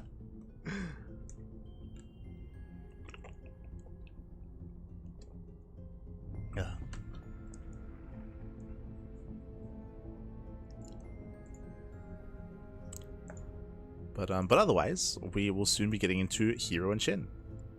Bearing in mind that the semifinals is going to be a best of 3, best of 3 semis, and a best of 5 grand finals. That is kind of like the standard. There are some tournaments that have best of 5 semis, specifically Pegasus Cup, right? Pegasus Cup has best of 5s, but outside of that, all the other weeklies and bi-weeklies typically have best of 3s. Likewise, both semifinals are happening at the same time. Once again, there are some tournaments that hold their semifinals, like our tournaments. We hold semis. Wardy he does hold semis for the Wardy TV Mondays, but for most others, they just run them at the same time. Do just run them.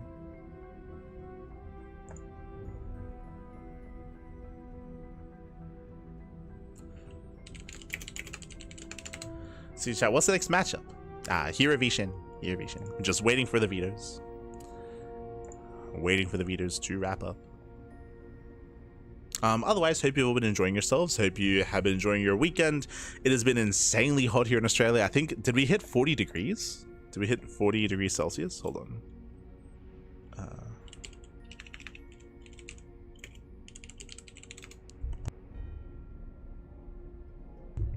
I think there were some places that hit 38, which was no, yeah, there it is. I just checked. Sydney's west cracked 40 degrees today. Yep, that's I could feel it. Lovely, happy, lovely.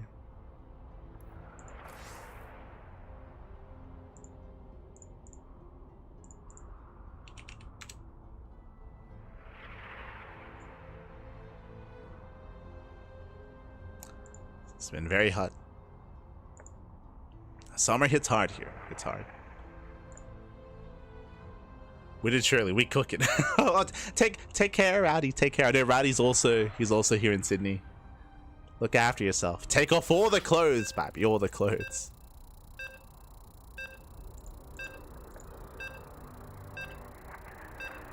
Turn on all the fans.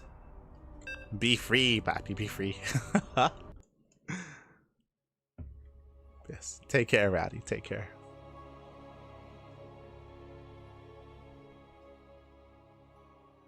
Oh.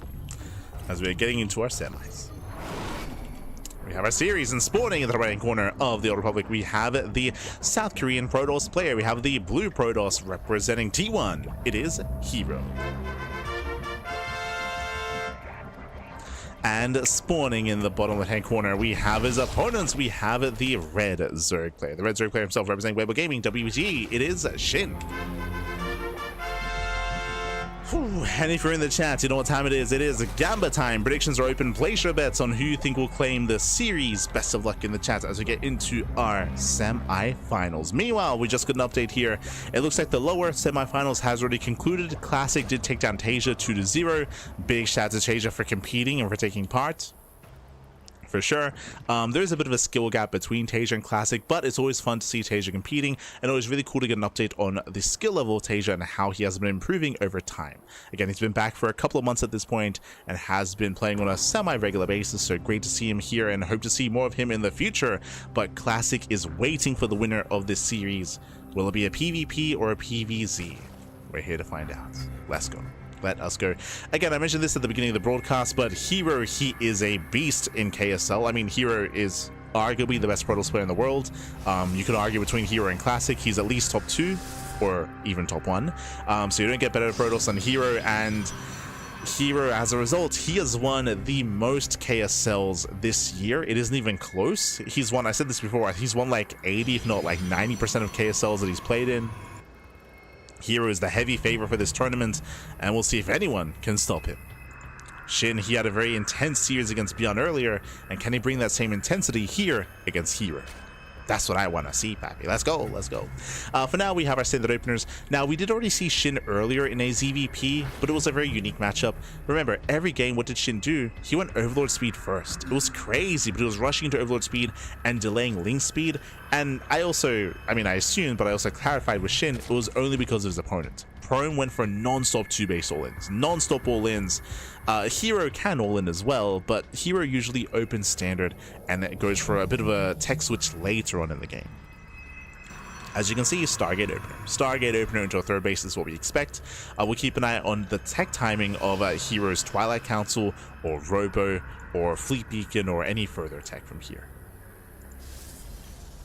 Eyes are going to be on herO. Shin for now is droning. He's saturating. Third base is on the way. He's getting his third.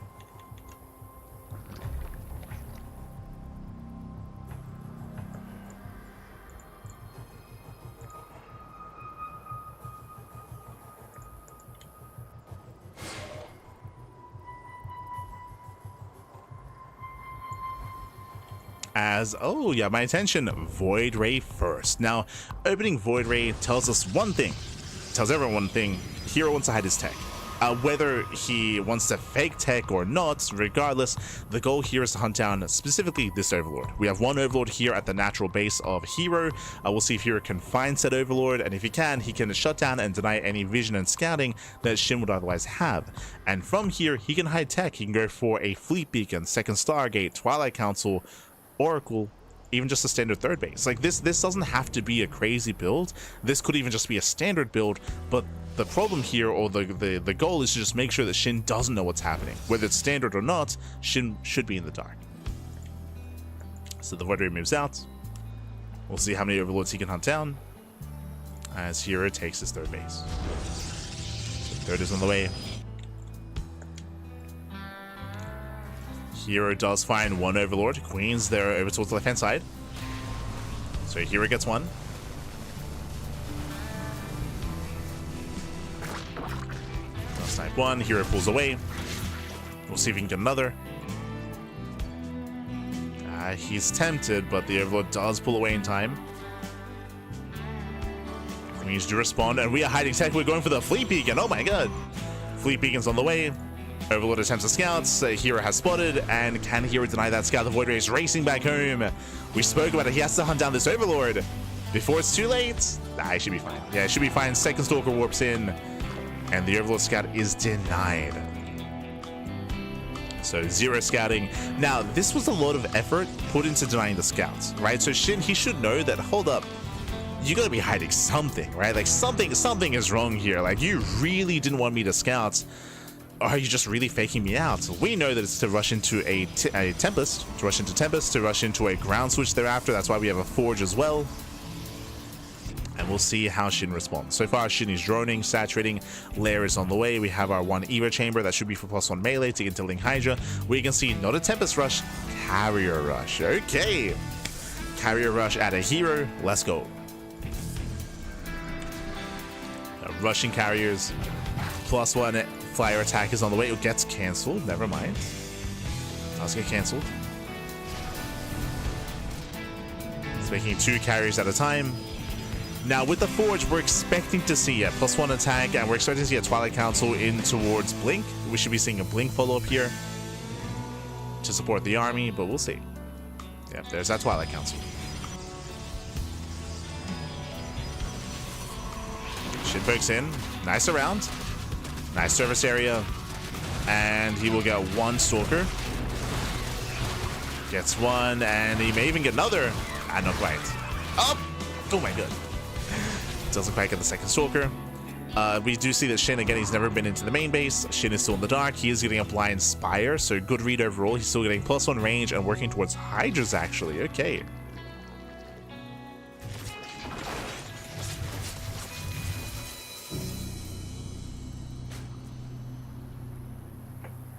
It's getting all the anti-air. So Hydra's on the way. We have the mothership in production here for herO. Oracle pokes in. And Shin has yet to confirm. I don't think he saw the carriers yet. I could be mistaken. +1 air attack is on the way. If he starts Corruptors, then his Lings may have spotted the carriers earlier. I may have just missed that.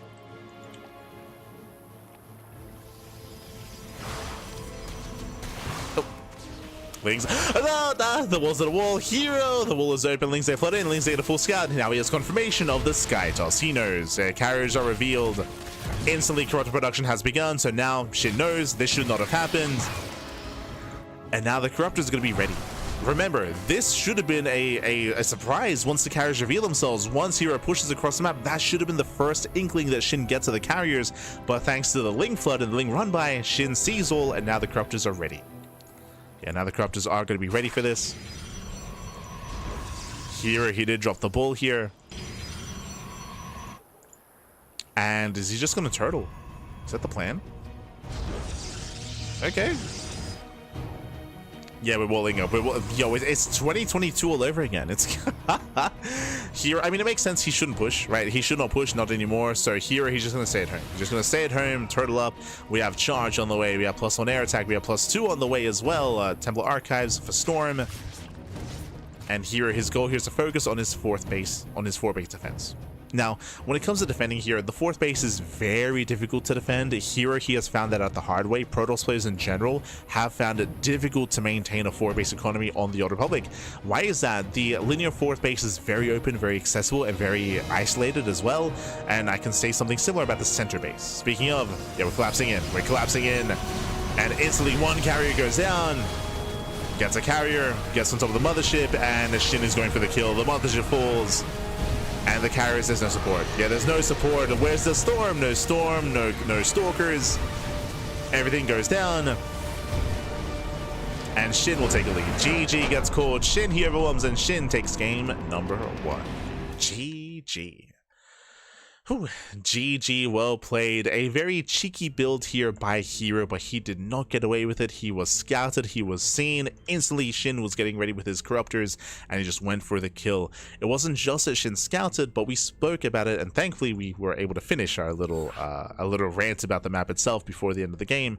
But the Old Republic is known for having a very difficult 4th base to defend. The 4th base is just so open and so exposed, so accessible. You saw that herO, he had no stack defense. I think he had 1 shield battery. He had one battery at that 4th base, but you can see how open it was, and he had very little support for the carriers. He wasn't ready. There were no Archons, no Storm. There were like 3 or 4 Stalkers. Like, again, barely a ground army there. GG. GG, well played. herO did not get away with the carrier rush.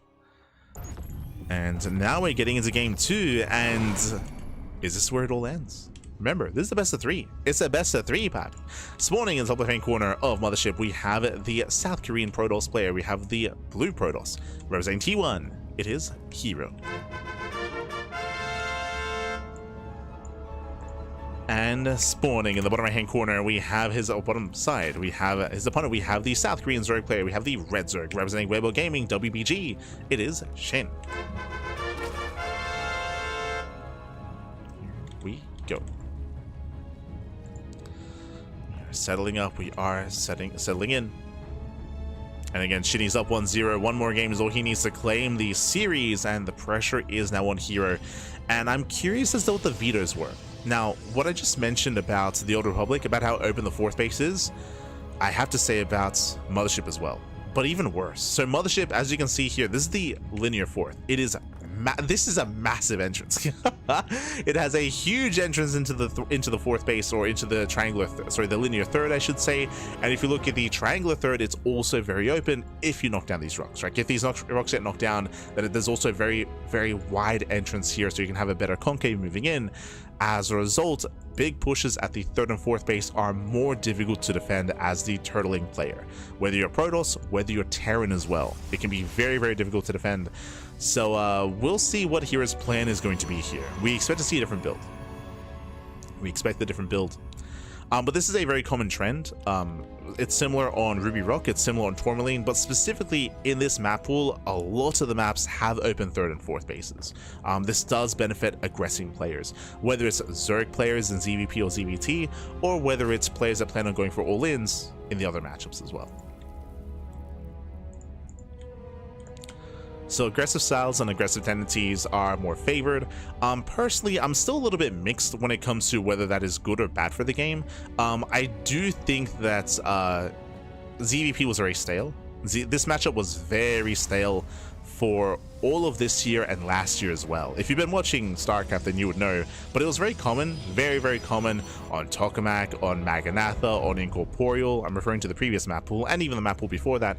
It's very common to go Stargate into a third base, into +1 and Blink, into Storm, into a fourth, into Skytoss, right? It was that was most ZVPs at the highest level. Like most ZVPs was the Protoss gets up to 4 bases, gets into Storm, and then gets into Skytoss and gets into the late game. It was very common, very easy to achieve in the previous map pool in the past couple of years actually, because this was also the fact in the previous map pool before this one as well. Before the last one. But in this map pool, we've gone to almost the opposite extreme, where now the third and fourth bases are a lot more open, a lot more accessible, and aggression is a lot more favored here. So we have a very different tempo in ZVP, and that has been the case in this new season, with the patch and with the new maps as well. So very different tempo, very different change of pace. As I mentioned before, I would say the most defendable map now is Winter Madness, but I mean, if I was Shin, would have been vetoed, right? Like Winter Madness would have been vetoed. I would imagine Celestial Enclave would have been vetoed as well. So again, there are some maps where you can be more defensive on, like Celestial and like Winter Madness, but there are a lot fewer and farther between.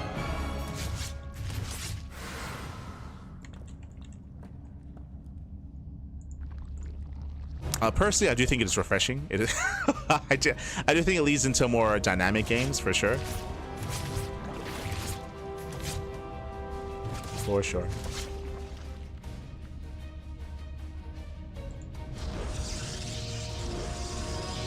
And we'll see how herO will approach this. Now, how have some Protoss players been approaching this? Now, if you were watching, was it RSL Showtime versus, it was either RSL or Kung Fu Cup, Showtime versus Raynor. I was very impressed by Showtime, and I really liked his style of playing. He was very gateway-centric, very robo-centric in the mid-game, and he would heavily delay Skytoss. Like, trying to rush into Skytoss nowadays, fast file counter by the way, but trying to rush into Skytoss is less viable than it used to be. And Showtime would even delay Skytoss quite heavily to get into a heavy kind of mid-game composition and max out with a more gateway, robo-heavy composition instead. And Raynor was having a really hard time against that because Raynor was being hyper-aggressive and the aggression was being not successful, even on some of these other open maps. But I'm getting ahead of myself because we have a fast Twilight Council gateway explosion. This is one of two things, either Glaive Adepts or early Blink. What's it going to be? No Forge, no +1, leaning more towards Glaives. Eyes are on herO. Show us the upgrade, we have the money for it. There it is, Blink, not Glaive. So Blink is on the way. This looks like an 8-gate, 3-base Blink all-in. Now the reason why this looks like a Blink all-in, 1, Blink is early, but 2, the Forge is very delayed here. So very late Forge out of herO. Later upgrade, later +1, earlier Blink means herO can be active and aggressive sooner.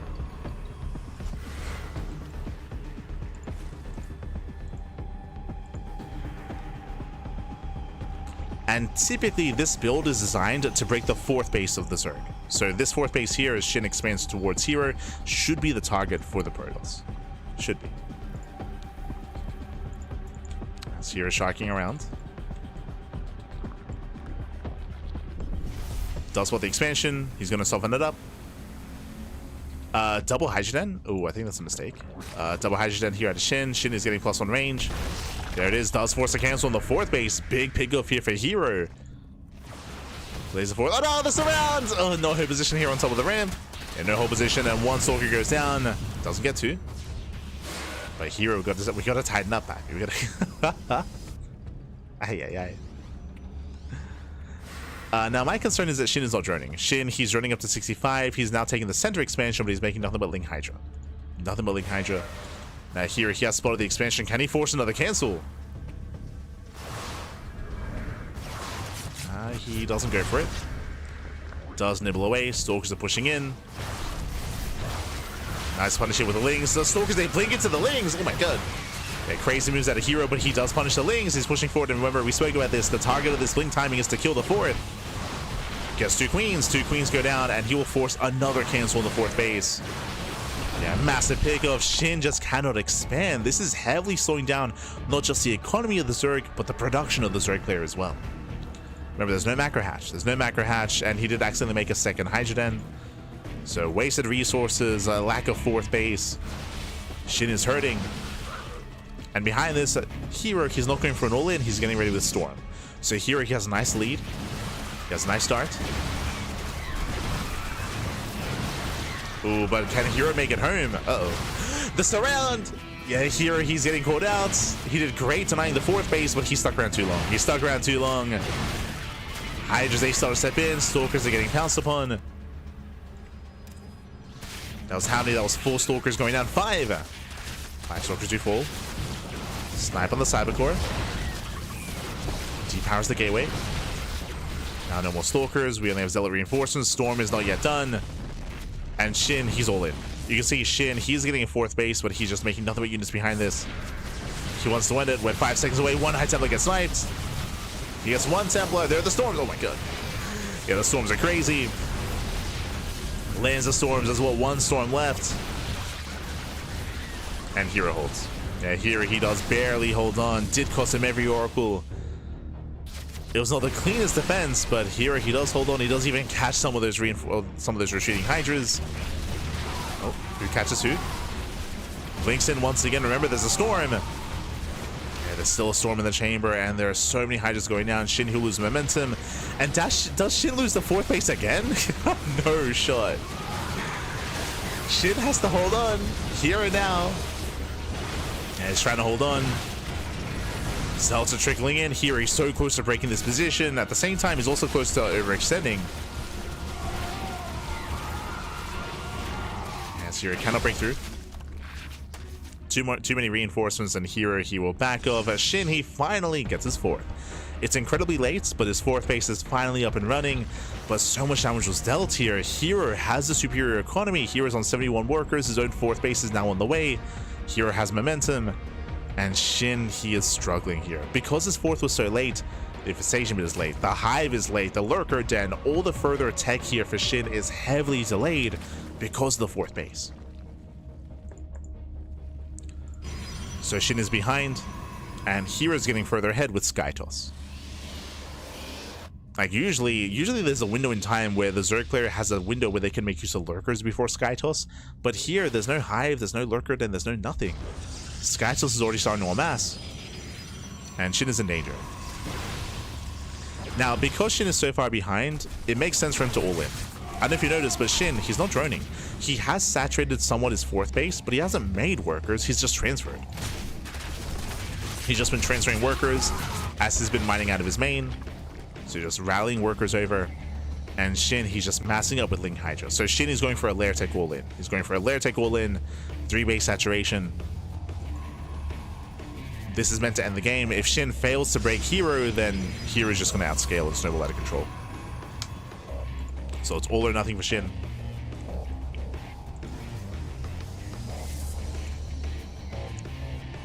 You can see he's trying to set up for a flank. The army for herO is quite small. He has a lot of Storm, but there's no buffer, there's no meat to the army. He needs more Zealots.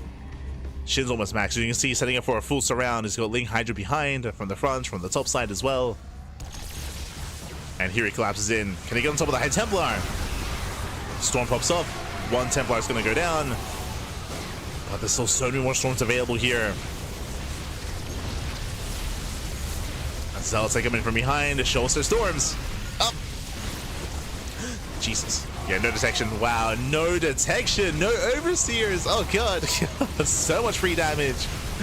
Yeah, free damage on the Hydras, and herO holds. Here he will defend. The cloak was brutal there, as Shin could do nothing. GG gets called, and herO ties up the series 1-1. GG. GG, well played. We are going to the ace match here. Again, herO with a much more aggressive build, going for the early blink, going for the early push, early timing. But remember, even before that blink timing, the oracles. He forced a cancel twice, if I recall correctly, right? He forced it twice, so 2 cancellations, and then he came in with the stalkers, and Shin just could not get a 4th base. He could not expand, could not get a 4th, and that was game. That was game then and there. Shin was forced into the all-in because he was so heavily delayed, and the all-in was so late as well, right? It was so delayed itself that herO was ready with Tempest, with the Mothership, with Cloak, with Mass Storm. herO was perfectly fine. GG gets called. Now we're going to the ace match. We're going to game 3. Whew, and we are loading into Tourmaline. Okay, Tourmaline is one of the smaller maps in the map pool. More aggressive map. We'll get into it. We will get into it. As spawning in the top right-hand corner of Tourmaline, we have the South Korean Protoss player. We have the blue Protoss representing T1, representing South Korea. It is herO. I almost said SKT, but it's not SKT anymore. So spawning in the bottom left-hand corner, we have the South Korean Zerg player, the red Zerg representing Weibo Gaming, WBG. It is Shin.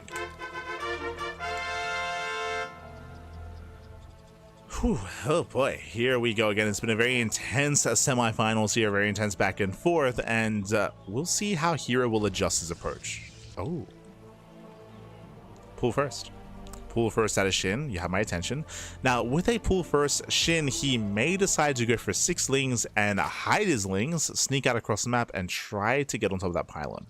So, eyes are on Shin here to see what he does with this.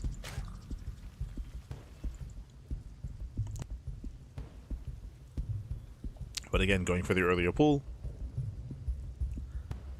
And also welcome to Tourmaline. Tourmaline, as we mentioned before, is one of the smaller maps of the map pool. Very short rush distance by ground, and a trend with a lot of these maps, very open third. You can see here a massive entrance into the third base of herO, and also a massive entrance into the natural, into the area in between the third and natural base. So because of this, we've seen a lot of successful all-ins, a lot of aggression is favored here. Last game, we saw that herO was the aggressor. We saw that herO was able to put Shin on the back foot, and herO did overwhelm. So I'm curious to see, does herO go into early blink again, or does he go into glaives? After a Stargate opener, of course.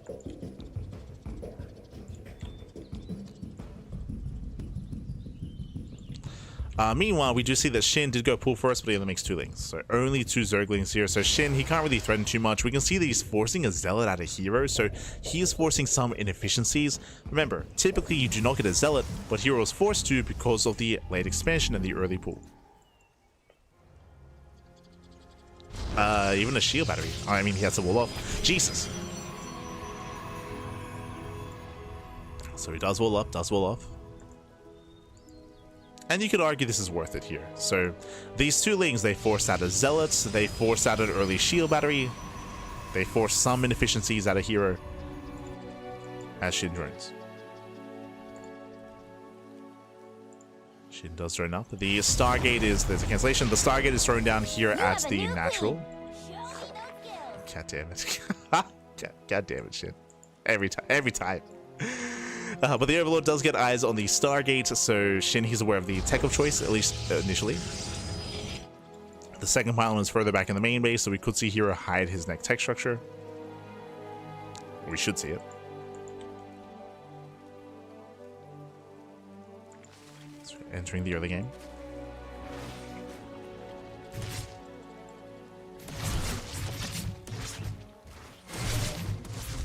Oh, as here he's looking down that queen. Oh my god. The queen takes a lot of hits, but doesn't quite bring it down. Shin holds. Shin, he does hold on, but he is forced to make a lot of lings here to defend.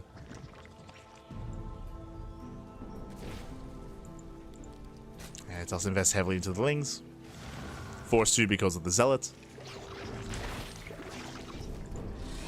It is going to be Oracle first this time. So Oracle into a second Oracle, and eyes are on the Twilight Council timing. Here's moving out. Going for the triangular third.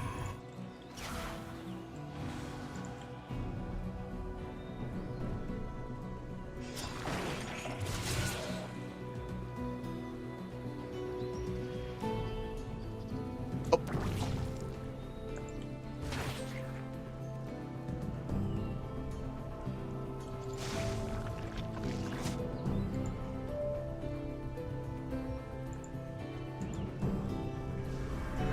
As hero's still looking for damage, still being active with his oracles. And does get some tumors. Does catch a couple of transferring drones, not bad. Getting 1, 2, 3, 4 drone kills. 4 drones go down, pulls away, and we are not going into any early tech. By now, this time, the last game, we would have already seen a Twilight Council and even working towards Blink. Now we get our later Twilight Council, and we're expecting a faster Forge here. But we'll keep an eye on herO. Hello. As herO gets one more drone. We're going for a late Forge again. But this is a late Twilight Council. Building up to 4 gateways. This should be Blink, but I don't want to put it past herO to go for delayed glaives. Okay, is Blink. We're staying here. So we're going for Blink. Blink is on the way. The Forge is even later than last game. If we go in any further without a Forge, this is more indicative of going for delayed gases or just skipping gases at the third base, building up to 7 gates back at home, and committing across the map.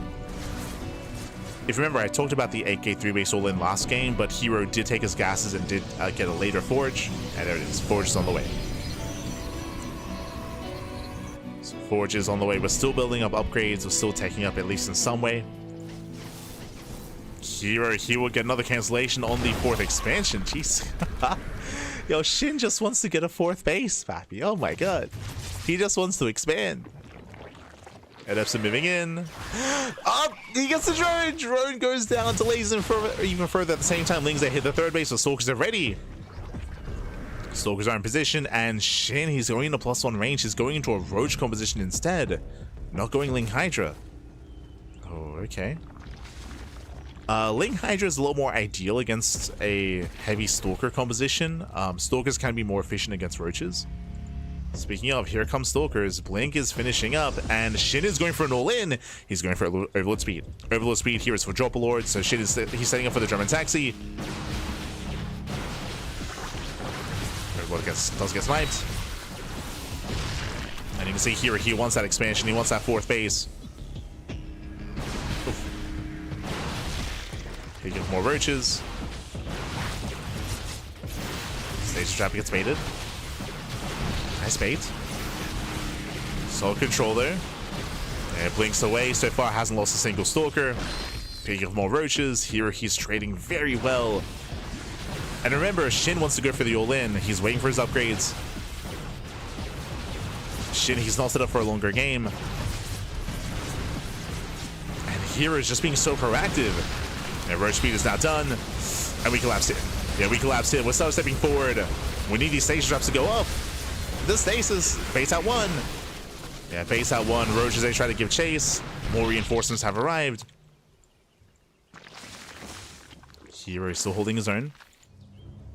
He's holding his own. Fleet Beacon, this is bold. This is a bold move.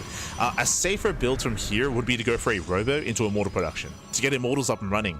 The problem here, I don't think herO is aware that this is an all-in. Like, I don't think he's going to survive until Skytoss. This is crazy. This is confident. This is a very, very confident play out of herO. Like, I'm a little bit concerned he's being overconfident. He's like, yo, I have momentum. Like, if my opponent backs off, I can get into Skytoss. It's like, yo, Shin is not going to back off. Like, Shin is not droning. He's not droning, Pappy. Shin is he's almost maxed out. He's almost maxed. The greed of herO. Now this Zealot run by ideally buys time. Ideally, herO, he needs Shin to turn around. But here he comes. Here comes Shin. Remember, Shin, he's maxed. Here comes the Zealot run by, and Shin shouldn't respond to this. He should not respond. Yeah, he pulls away. He pulls away. Shin, he commits. There's no reason to turn around. We have Skytoss on the way, but it's so slow. It's so delayed. It's gonna take so long to really get in. Zealots are wreaking havoc. Meanwhile, the Queens are walking in. The all-in has arrived, and it's going to be a tough hold here for herO. It's going to be tough. Yeah, the first line of Stalkers go down. Late blink. Biles are connecting. Oh my god. Yeah, Biles are connecting. herO, he's up against the wall. The Queens are welling in as well. They focus down the Oracles. They'll be able to focus on the interceptors as well, and Shin has done it. Shin, he has done it. Again, herO, he was trading well. He was doing well. He denied the base. He was trading well with his Stalkers. But remember, we spoke about it. herO chose to rush into SkyToss here. It was crazy. And again, it feels like herO didn't recognize it was an all-in. It feels like he didn't recognize how much danger he was in. Zealous, they turn around. Okay. Stalkers lean forward. herO, can he hold? Can he focus on the queens? Can he focus them down? Oh my god. Carriers have arrived. There's 3 queens left. Down to 3. Ooh, oh, get the Biles. Oh my god. Oh my god. The Biles take down the carrier. Dark is back. Oh no. Oof. As Biles 8 raise the carriers. Yo, who needs anti-air? How do you deal with SkyToss? Papi, just bow them down. Bow them down, Papi. Let's go. And Shin, he will make it to the finals. He will make it. He will break them through. He'll overwhelm. Again, the greed of herO, just too greedy, Papi. Too bold, too crazy. Overconfident. As herO, he will lose his 3rd, and he will lose control of his natural as well. He will barely hold on with the mothership, activates Cloak. And he survives, but he's not really living here. Shin is joining, finally. Shin, he's finally decided to join up. He's making some workers. Spire is almost done. The queens are amassing as well.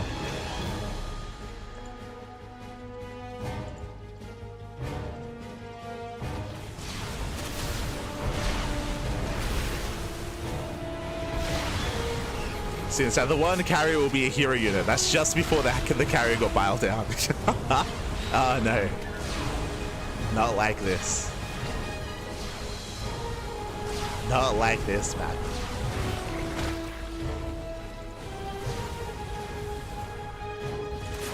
Shin can just ignore the army. Just ignore the army. He's just going for this counterattack. The 3rd base does go down. But in a couple of seconds, Corruptors will arrive. Does throw away the Overseers. Cloak is available. There's a recall. Recall's back home in time to defend.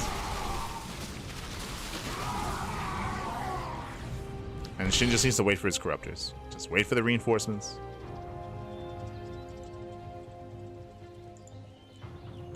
What do we have to defend? We have 3 carriers, 1 mothership, and a handful of gateway units. Yo, we got the Void Ray on the way. Let's go. herO making whatever he can. Shin, he should get the expansion here. There we go. Retaking his 3rd. Now, is there a chance for herO? Now, he is setting up for a Zealot counterattack. There is a world where if he moves out with everything and if he has nothing at home to defend, then maybe the Zealots can kill a queen and get into the mineral line. There's a chance. You can see that Shin is checking for a 3rd. He has creep on the right. He checks the left.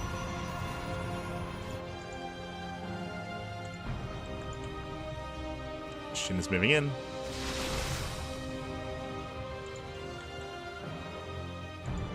Here comes that run by.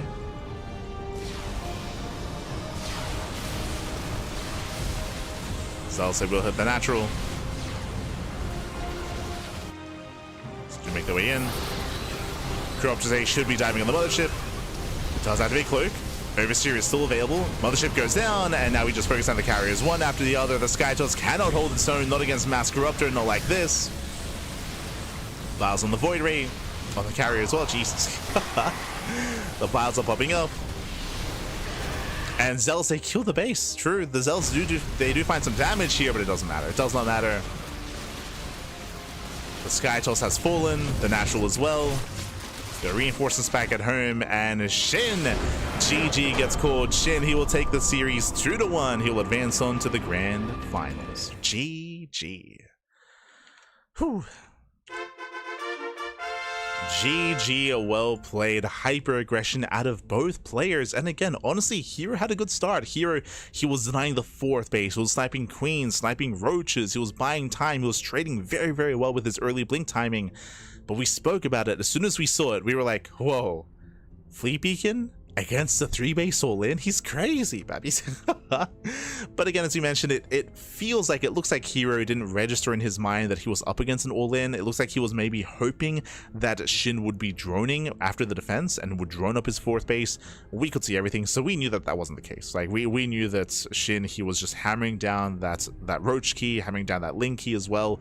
Shin was going for the all-in, so herO was just being a little bit too greedy, rushing into Sky Toss, whereas a robo response would have been safer and would have been more secure to get into earlier Immortal production to actually defend against the roach all-in. Whether it's Immortals, whether it's extra gateways and a ground composition here, herO was just being greedy and did not get away with it. Did not get away with it in the end. GG, well played. Shin, he will advance on to the Grand Finals, and we have the Grand Finals getting ready for us here. It's going to be a best of 5 PvZ between Shin and Classic. Let's go. Let us go. And it wasn't just the fact that herO was taking up, but also the lack of static defense, right? Like herO, he was lacking cannons and shield batteries at his third and at his natural. Once again, just emphasizing the fact that he was not aware of the all-in that was coming his way. And with that, we are getting ready for those finals. Now, Shin is going to fight against Classic, who plays safer. You're not incorrect. Classic, he is known for being a very defensive player, much more defensive and much more macro-oriented, but that was the case last season. We spoke about this previously, but in general, defensive play and tech-heavy play is weaker in this patch and on this map pool, and we actually have seen Classic adjust as a result. I want to say that if you watch Classic versus Rainer, I think that was in RSL, Classic was a lot more active, a lot more aggressive, and you have to be more aggressive here in this patch. But I do agree that in general he's safer though, so there's a higher chance that he would be more prepared for that sort of style. We'll see. We'll see how they do compared to each other. We'll see what maps we lit into as well. But I do agree that Classic, he is a very different kind of player compared to herO. You don't get more chaotic than herO. True. You don't get more chaotic. Not as the Protoss player. Dumb question, what does buy mean on a bracket? Buy means a forfeit. So there were some forfeits on the bracket. Let me just quickly switch our scenes over. That's a forfeit, that's a walkover. It's a buy. It's just another word for that. So for example here, we spoke about this earlier, but Solar, unfortunately Solar, he signed up, he checked in, but Solar was unavailable, so Chopka got a buy over Solar, or gets a walkover over Solar, or there was a technical win, a default win, because his opponent wasn't available. So that's why it says 99 and 0. Hold on, zoom in. So I can see Chopka versus Solar is 99 versus 0. That means walkover, buy, default win, technical win. There's a bunch of words for it. All means the same thing. That's what a buy is.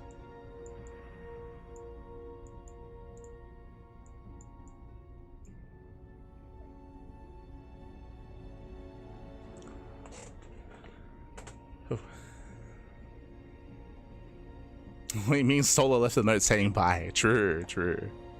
Oh no.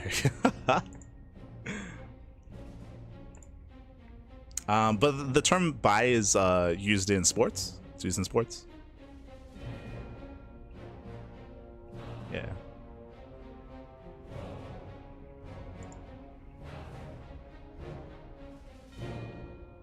All good. Great games tonight. Oh, for sure. Very, very explosive games. Even the first series, even Prome versus Shin. Was crazy. That was crazy. Time to shine, Shin. Yes, it's time to shine. Different Zerg player, but sure.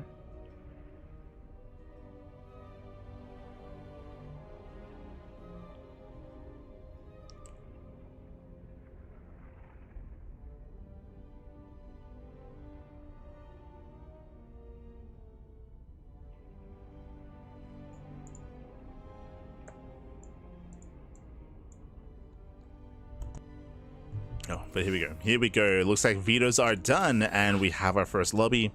Game 1 is going to be on Ruby Rock. Now, I'm not privy to the vetoes, so I don't really know what the map order is going to be, or what was vetoed, so we'll play it by ear. For now, game one is going to be Ruby Rock. Ruby Rock is one of the smaller maps in the map pool. Aggression is favored here on Ruby Rock, so we're expecting to see aggression from Shin. The real question becomes, how does Classic approach this? Like, I really liked how herO was approaching Tourmaline, right? Going for early Blink, going for early Blink Stalker aggression. That wasn't a bad move. Like, that was successful. That was doing well. It was just the follow-up, of course, from herO, which left much to be desired. So we'll see if Classic will also be aggressive. We shall see.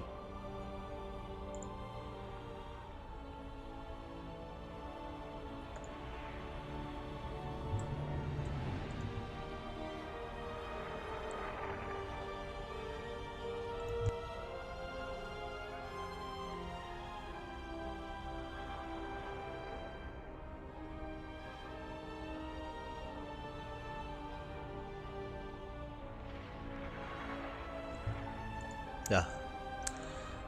But looks like we are just waiting for our players and waiting for our casters. Bearing in mind, of course, if you want to help support this tournament, exclamation mark Maturino in the chat, and you will get a link to the Maturino page for the event. I believe there's still a couple of codes remaining, so if you want to help boost the prize pool and help out these players and help out this specific tournament, you can do so via Maturino. Another way to support this tournament is exclamation mark KSL in the chat, and you will get a link to the Patreon. So if you're out there, if you want to support the tournament as a whole, you can do so by helping to boost the prize pool, making it a more consistent tournament, and also receiving some rewards as well. I believe they do provide replay packs to patrons, so if you want to get your hands on replay packs from KSL, then Patreon is the place to be. So you can get those packs.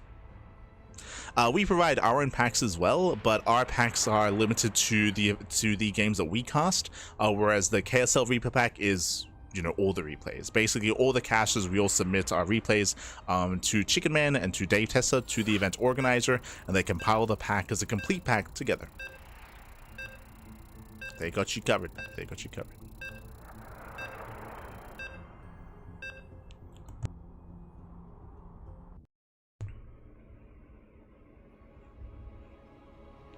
There we go. Here we go. We are getting into our next game. We're getting into our fresh series. We're getting into the grand finals here of the Green StarCraft League, week number 83. And spawning in the bottom right hand corner of Ruby Rock, we have the South Korean Zerg player. We have the blue Zerg representing Weibo Gaming. WBG, it is Shin. And spawning in the top left-hand corner, we have his opponent. We have the South Korean Protoss player. We have the red Protoss representing Virtus Pro. It is Classic. And if you're in the chat, you know what time it is. It is a Gamba time. Predictions are open. Place your bets on who you think will claim the series. Best of luck in the chat as we get into our PVZ. Whew. And as we get into our best of 5 grand finals, here we go. Coming into this, I do lean a little bit more towards Classic. As was stated earlier, this is true. Classic is known for being a more defensive player compared to herO. I mean, you can say that about any Protoss, to be fair. Like, any Protoss player is more defensive than herO, but less chaotic. Now, this is not to say that Classic is passive, not at all. Like, he's not as extreme as Showtime, for example. Showtime is known for being a very defensive player, very defensive, very macro oriented, a little bit more passive, a little bit more mid to late game oriented.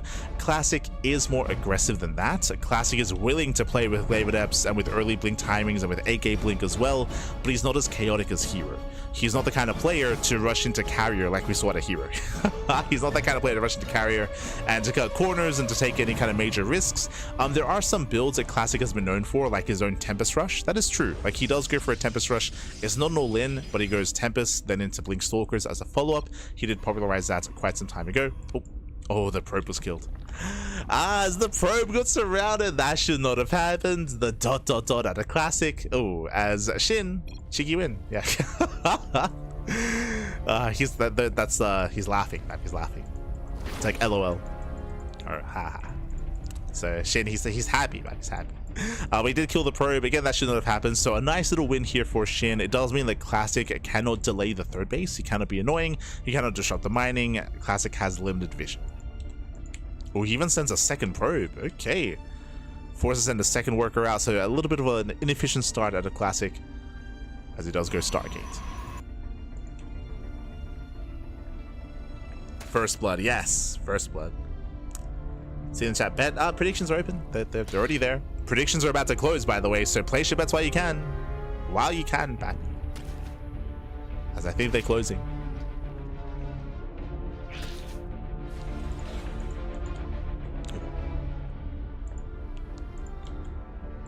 As the third is thrown down. Does throw it down in time. Classic unable to delay. And welcome on to Ruby Rock. We mentioned this in the lead up to this, but Ruby Rock is a very small map. A short rush distance by ground, has a very accessible third and fourth base, so being the defending player here on this map can be very difficult. This is why I do like the idea of the Protoss player being aggressive themselves. We saw that out of herO in the last series, going for early blink and going for early blink aggression to put the pressure on the Zerg player instead, and to gain map control and to gain momentum themselves, I feel like is a very good response, a very good way to approach current meta of ZVP. But we'll keep an eye on Classic and his Twilight Council timing.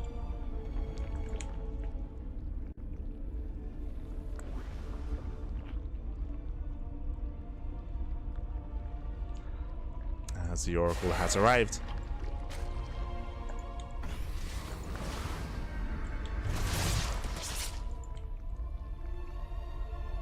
Classic just picking up one of the tumors. Slowing down Shin. Third base has been placed. And now we're waiting for the tech.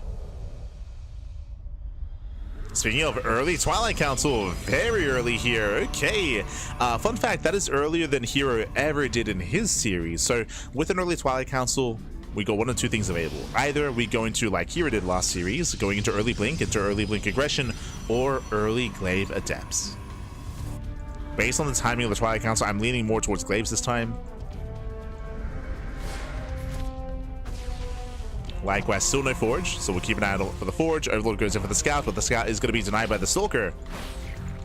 It denies the Scouts. Oracles, they move in, they get a drone, they get two. Two drones get picked off and not glaives, but early blink. So early blink is on the way. Now this should, oh, as Classic overextends, losing one of the Oracles, that is dangerous. So the thing that concerns me here, the Oracles early on are actually really important. What's the reasoning for this? We're going for early blink, we're going for the early push, and if you remember, a good example of this last series was you're going into really fast and really early blink Stalker aggression, if not maybe even a 3-base all-in, but the Oracles play a big role in supporting this army. You saw that in the herO series, there were a couple of times where Shin almost surrounded the Stalkers, but there were always Oracles to support, right? He had 3 Oracles in the sky to make sure that the Lings could not touch the Stalkers. Now there's one less Oracle. This means that the Stalker move out is going to be weaker. Late Forge, but a Forge nonetheless. This tells us that Classic does intend to go for a longer game, that he may not go for an all-in. For now, he's getting up to 5. Building up to, 6. So 6 gateways. That's a lot of gates. Classic, his target is the 4th base. And we'll see if he can break Shin. Can he break him? Shin is going for a Link Queen defense. No roaches. And no roaches. Stasis Trap goes off. Very nice stasis. Oh my god. The Oracle almost focused down. The Oracles, they got to pull away. And this is pre-blink. Bear that in mind. The blink is not yet done. Bit of miscontrol. Does fire the rocks. It does shoot the rocks here, but does barely come out on top. I say that Stasis Trap is going to run out. And Shin holds. Shin, he holds, he defends, he saves the queens. Very messy engagement here. And Classic, can he break the expansion? Remember, he wants that 4th. Waits at the stasis. The Lings, they collapse in. They collapse on the Stalkers. Once again, you can see just how important the Oracles are. The Oracles are running out of energy. Yeah, they're running out. With that, we have more Stalkers rallying in. It's going to be close. It's going to be close. He breaks through the Lings. The Hydras are amassing, but again, there's no support. There's no Lings here. The Hydras are exposed, and the Classic, can he break Shin? It's still very close here, but it looks like there's a high enough Hydra count that Shin holds. Shin, he barely holds on. He barely defends. I say that we have more reinforcements coming in. And Classic is so close to breaking Shin. Gets a queen. Takes down one of the queens. Shin, he barely survives. He saves the 4th base, and now he's gotten away with his Ling Hydra composition. And again, it was close. It was so close. It was so clutch. Shin does hold, does defend. Now Shin is taking up into Ling Hydra Lurker. Oh boy. And Classic was committed. The whole point of this build, the purpose of the build, was to kill the 4th. And he failed to do so. The 4th base survives on half HP. And Classic, he's in a rough position here. He needs more damage. He's going to keep going. Oh no. Oh, we'll lose another Oracle. Down to one Oracle left. We can see Classic back at home switching into Colossus, but again, a late Colossus switch here. +1 is on the way. But Shin is normally out control. Again, Shin has a bigger power spike. As before Colossus become too much of an issue, we should have Lunkers. Hive is almost done. Lurker upgrades are on the way.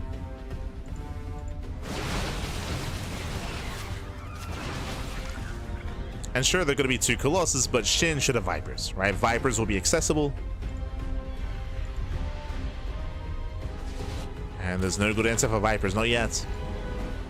Shin just needs time. He needs time to saturate his 4th base and to max out. Meanwhile, nice moves out of Classic. Does pick up a couple of tumors.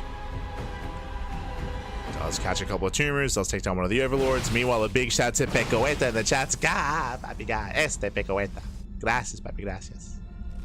Thanks so much for subscribing for 12 months, for a year. Hey, let's go. A year of support, papi. Gracias, gracias. Pecoeta. Do appreciate it. As we have the first Lurker upgrade halfway done. The first wave of Lurkers are on the way. No Vipers yet. True, no Vipers. So with that Classic, he can maybe break through here with the first push. Lurkers Zubara. Ooh, Observer gets sniped.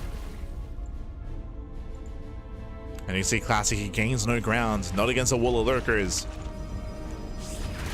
Lings, they flood in. There are Zells to defend.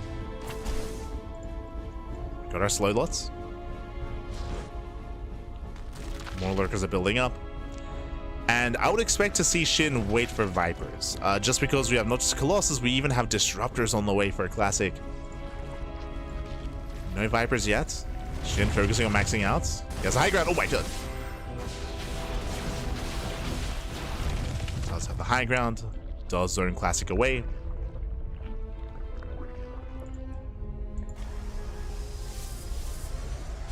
Not going for some Vipers, going for the Nidus instead. Bold move. Bold move here out of Shin.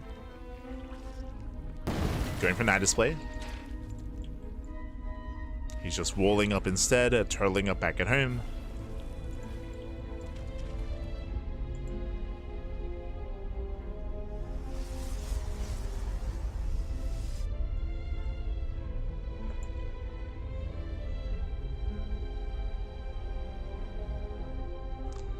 And you can see Classic is trying to build up into Skytos, but Shin should be able to strike first. Like, there's going to be a window in time where he has Lurker Tech and Hive Tech Lurker Tech of that before Skytos. And we'll see if Shin can make use of this army. So far he's maxed, but Shin isn't able to make any moves yet. Again, the lack of Vipers is still concerning me, at least. Like, there are some High Templar now. True. There's positive feedbacks. Lurkers, they move in. They break through the first line of defense. And Classic is pushing. Oh my god. And it's pushing forward, trading bases. Nova goes off. Nice connection. Takes down 2 Lurkers. Yeah, 2 Lurkers go down, and he does get into the mineral line. Drones will fall. At the same time, Shin, he's trying to push into the base. Ooh. Shin, he will lose the expansion. 12 drone kills. At the same time, he's still a little bit too conservative with these Lurkers. Some of them are not attacking. He's just now trying to slowly push in, but he's giving time for Classic to respond. The Classic comes in with a mass around. And yeah, this was just too late. Yeah, too little too late here. Too slow to move in. The Lurkers are falling. Massive losses here for Shin. And he's going to throw everything away. He throws away every single Lurker. Ay. 3 Lurkers get out. A very messy fight for Shin. Very messy. And that might just be too much.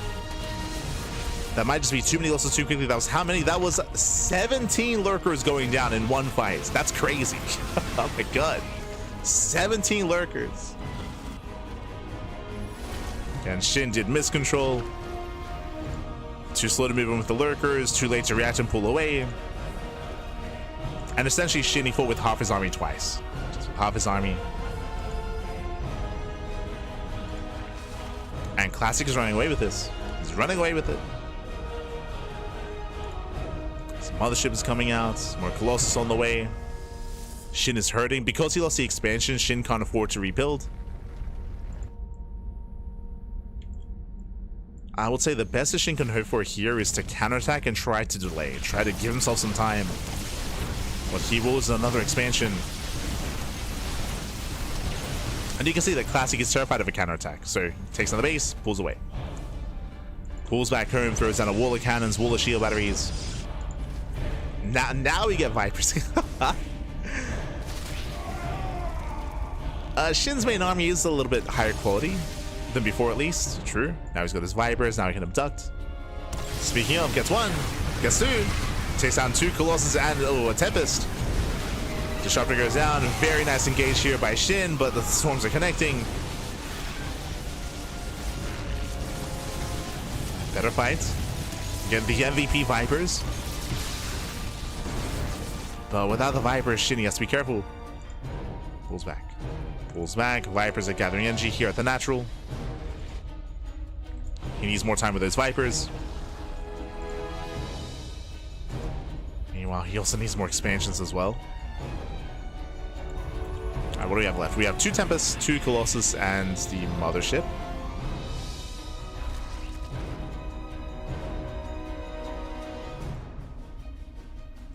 Shin getting ready for his own counterattack. At the same time, we have a Zealot Rambe here towards the south side. Zealot gets spotted.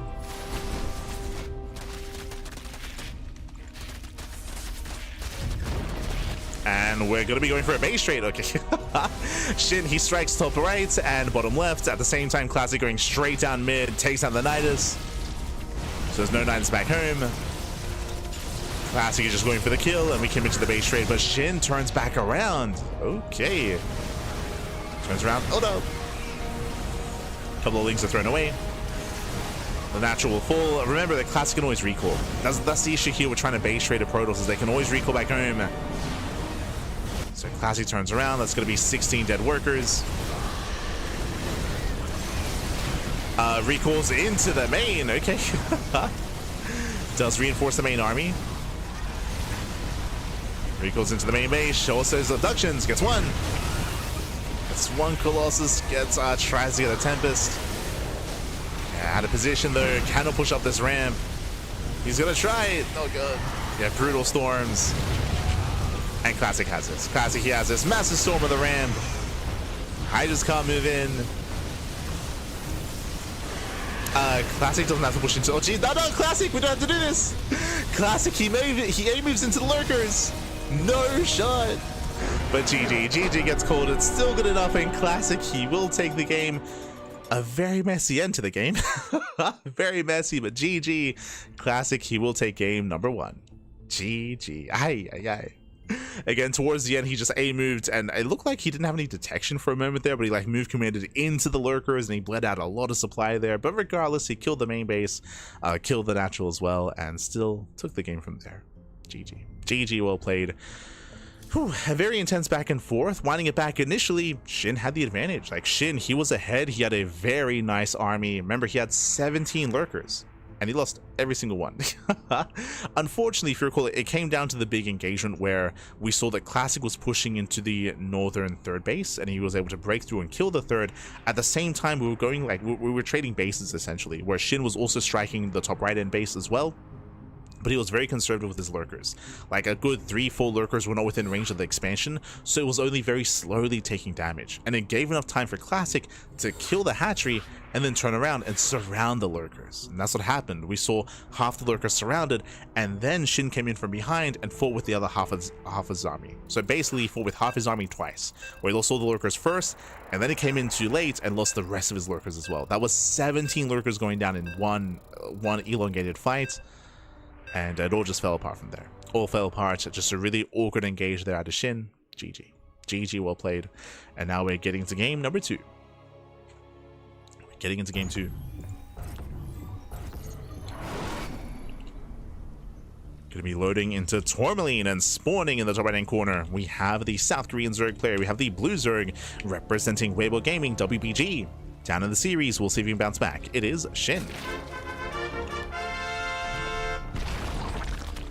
And spawning in the bottom left-hand corner, we have the South Korean Protoss player. We have the Red Protoss representing Virtus Pro, leading the series 1-0. It is Classic.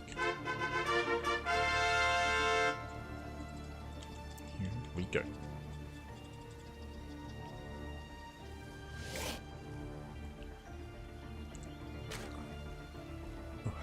So we're getting into game 2 here, and we'll see if Shin can tighten up, because again, Shin, he was in a better position. Like Shin, he was, I would say, ahead of the mid game as Classic's aggression failed. Remember, it all began with Classic being hyper aggressive with 6k blink, and he failed to break the 4th base. He also bled out to Oracles early on as well. Like Classic had a really shaky early game. Like his early game was rough, but was able to capitalize on Shin's mistakes. And now we're getting into game 2. Now, once again, welcome to Tourmaline. Tourmaline is a very aggressive map, even more so than Ruby Rock. We have even more open 3rd bases and 4th bases and center locations as well. Very open, very exposed, short rush distance by ground. There's a reason why Shin went for the all-in against herO on this map and why it worked so well. We should see Classic either once again be aggressive himself or try to be even more defensive and safer. We'll see. We shall see. But I wouldn't be opposed to seeing Classic go for early blink again. Wouldn't be opposed to it. Like, it feels like the meta is shifting in that direction where it's more standard to go for early blink and to be aggressive early on, as we have seen it more and more.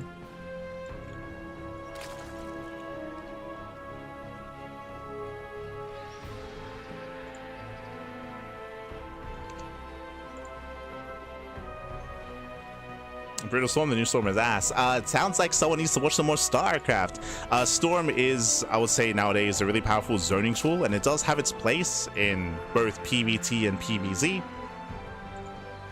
I mean, you kind of saw it last game as well. We saw the Storm on the ramp, and Shin could not push through. It has lost a little of its burst damage, that is true, but now is just a stronger zoning tool. Like what we just saw, where you can just storm a ramp and just not allow the army to get through that. Or storm lurkers.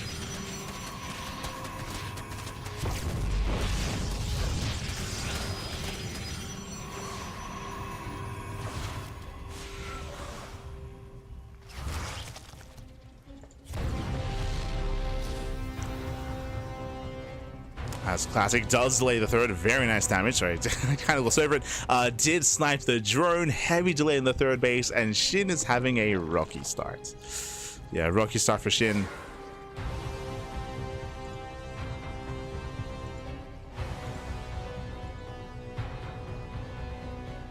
Forced to make an excess of lings. We have 12 more lings in production. Classic threatening a dive. Does spot the extra ling production, true. He is aware, and Classic has to get the hell out of here. He's racing back home. At the same time, we'll see if Shin can catch the Adepts. He is looking.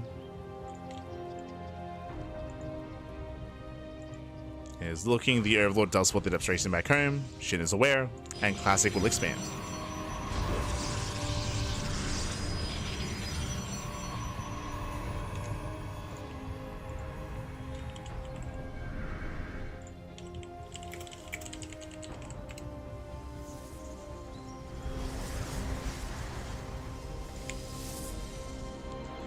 Once again, early blink. Sorry, I'm getting ahead of myself. Early Twilight Council at a Classic, very similar to last game. And as we mentioned, it does feel like this is where the meta is shifting in PvZ, is early Twilight Council, early Blink Stalker aggression to fight for map control early on.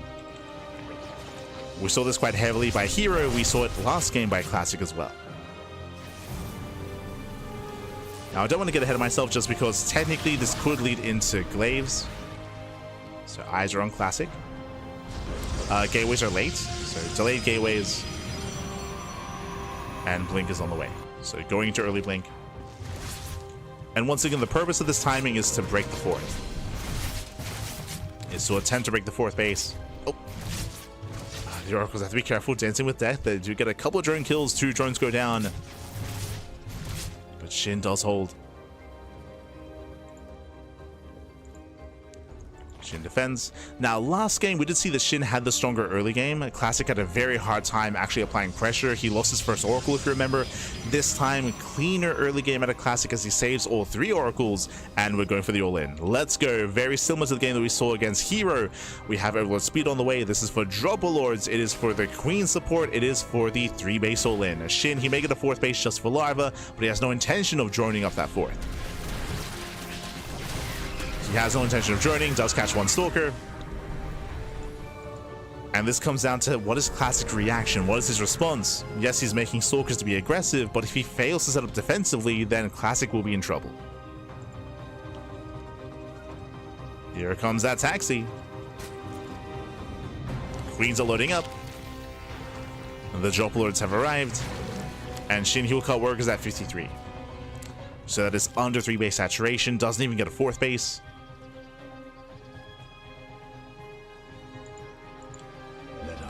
Classic, he does spot this. Yeah, he does notice. He scouts. Classic does scout. He is aware. We need shield batteries. We need a defense. We need to get ready. There we go. Shield batteries are now on the way. Is this too late, though? 3 shield batteries are thrown down. Throws down 3 batteries. Again, the all-in is coming. At least Classic does have a little bit of forewarning. Again, Classic is aware.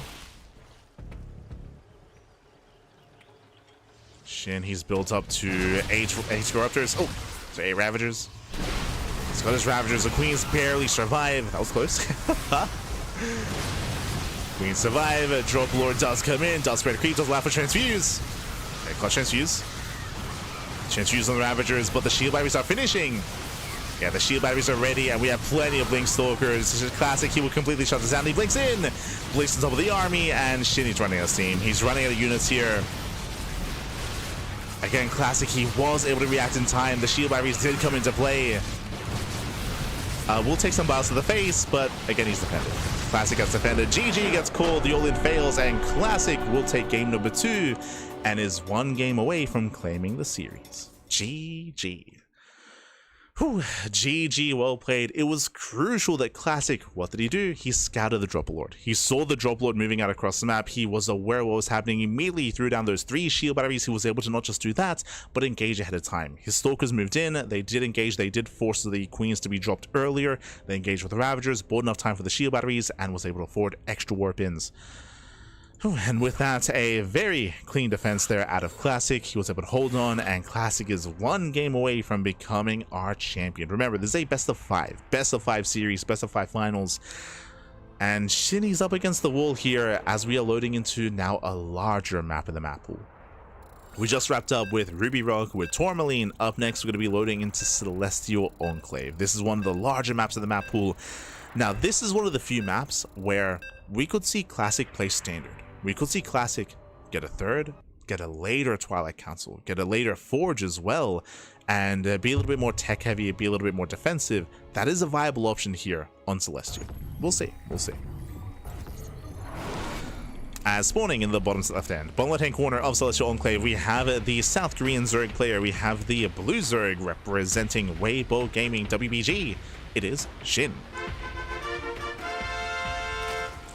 And spawning in the top right hand corner, we have his opponents. We have the red Protoss player, the South Green Protoss representing Virtus Pro. It is Classic. Here we go, and welcome one all to Celestial Enclave. This is one of the more defensive maps in the map pool. It is very large map, has a very defendable natural. There's a ramp coming into the natural base, so you have a choke point, you have the high ground, you have a bigger advantage at that natural location. On top of that, you have a pocket base as well. Oh, never mind. Okay, Shin, okay.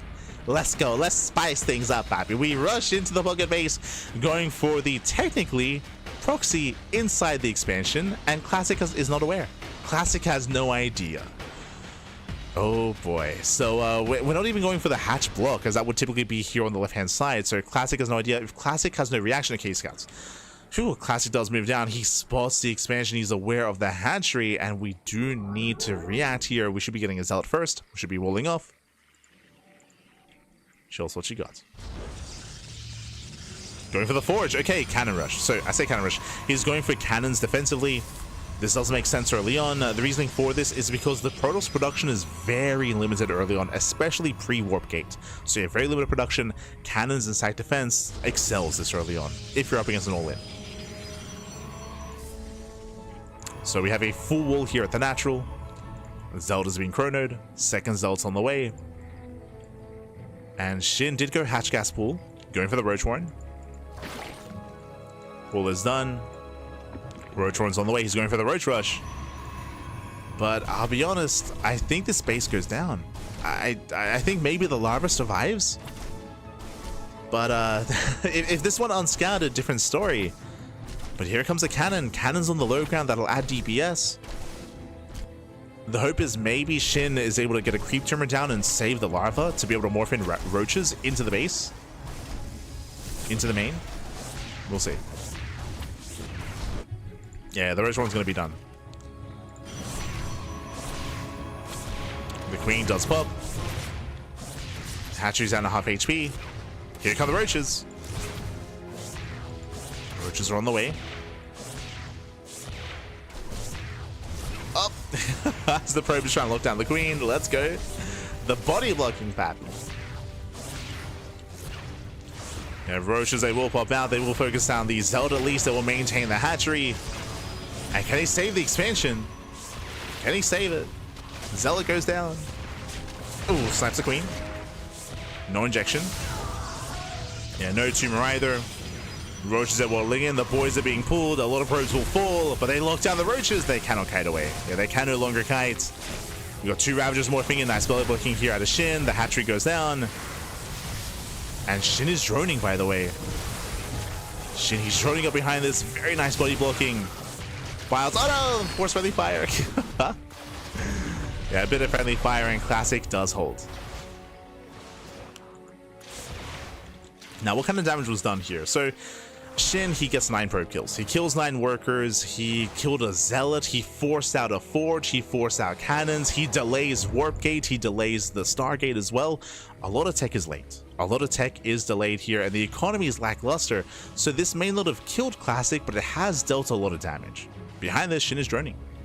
Behind this, Shin is droning. Shin is saturating. Shin is in a better economic position. And the pressure's on Classic to recover. Oh boy. Going for the Stargate. Again, a very late Stargate.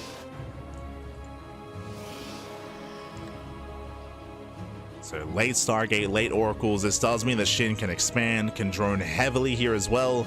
Getting up to full 2-base saturation.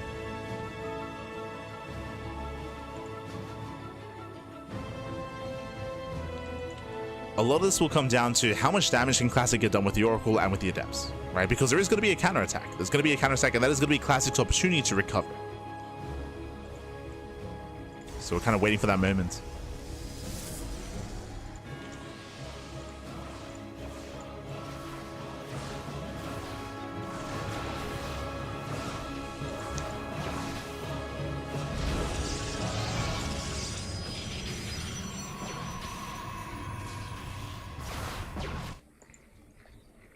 You can see Shin is checking for ninja bases. Don't blame him. Fans out his lings.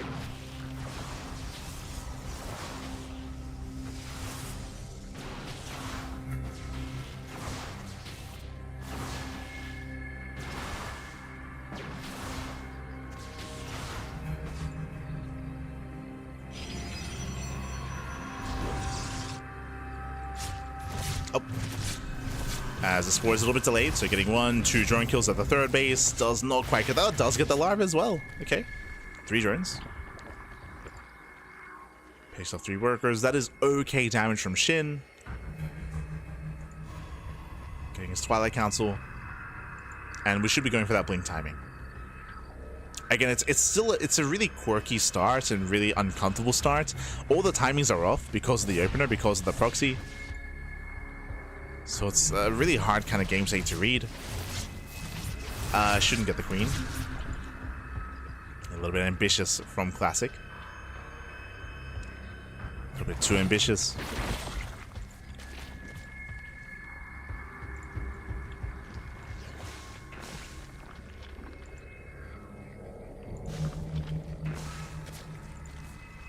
Shin will build up. And classic, he's not going into blink this time. For the first time this series, going into charge. Okay, so going to early zealot legs into +1. Now, if Shin were to skip roaches, he'd be in danger. We can see that he did not skip roaches. I mean, he had the early roach one, of course, but he's actually not making any roaches with this army. He's not going into roach speed either. He actually is going Ling Hydra. So if we commit into a Ling Hydra composition, then Charge the Archon Storm can actually break the Zerg. This is a way to punish a Zerg player that skips roach production and does skip Baneling production as well. So if Shin is cutting corners, then he will be punished. Shin going for mutas? Oh, now is not the time. Like, this is a really good map for mutas. If you remember, we spoke about mutas during the Prome series, right? During Prome versus Shin, we spoke about how muta play was accessible, but Prome he was going for 2 base all in, so we never got there. But here, getting to a more standard game, muta play does make sense, but specifically against Classic in this kind of game state, it is such a big risk.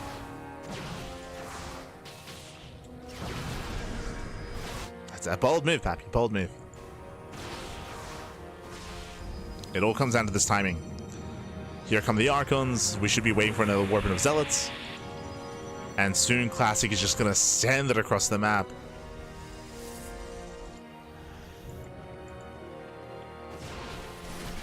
Never mind. He's teching. Ooh, this is better for Shin.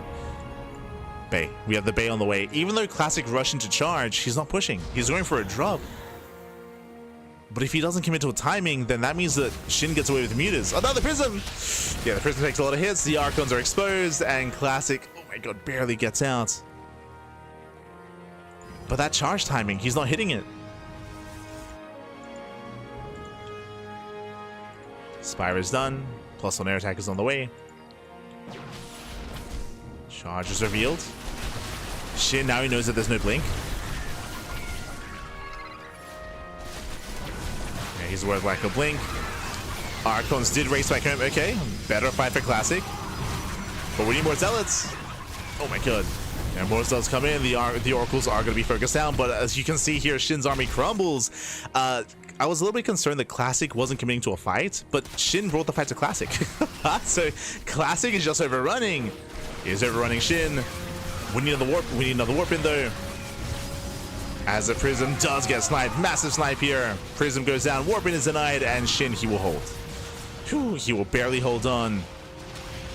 Cleans up the army. Making his way across the map. Remember, there is no blink, so these mutas, they have more free reign. Diving the Archon? Oh. That's a decision. He's going for the Archon. He will focus it down just barely. And Shin, who will break the base. He'll break the expansion. We have a series. GG gets called, and Shin, he fights back. He puts a point on the board. Whew, GG. GG, well played. A little bit surprised to see Classic not go for that timing. Again, I do believe, I mean, you saw how well he was able to fight, considering that he was expanding, getting a 4th base, and getting a bay for Colossus and Disruptors. Like again, Classic, he had his timing available. He chose not to hit it. He chose to expand, or to spend money expanding, spend money on further tech, and as a result, it all kind of fell to the wayside there. In the end, he was outscaled. In the end, the mutas were able to pop out, and he wasn't able to punish the muta play of Shin. So very fortunate for Shin. And again, Classic, he did in the end decide not to hit his timing, to try to back off and tech up instead. And that passivity allowed Shin to get away with it. GG. GG, well played. With that, Shin, he will make a series out of this. And now we're getting into Game 4, Taito Citadel. Loading into Game 4. Whew, and can we bring this all the way to the ace match? I hope so. I do hope so. Give us a Game 5 back. As spawning in the bottom right hand corner of Taito Citadel, we have the South Korean Zerg player, the Blue Zerg, representing Weibo Gaming, WBG. It is Shin. And spawning in the top left hand corner, we have his opponents. We have the red Protoss player. We have the South Korean Protoss representing Virtus Pro. It is Classic. Here we go. Whew. So we do get into game number 4. Welcome to Tidal Citadel. Tidal Citadel is a bit of an odd map. It's quite large. It's a very large map, but there's a lot of bases. The bases are also very spread out as well. Trying to defend on 3 and 4 bases can be very difficult just because of how spread thin you are. You're very, very spread thin.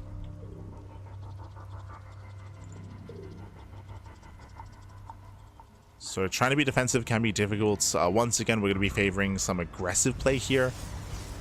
We'll see. I wouldn't be opposed to Muta play, but I am opposed to playing Mutas twice in a row. So we just saw Mutas out of Shin last game. We don't really expect to see Mutas again. Not in game 4.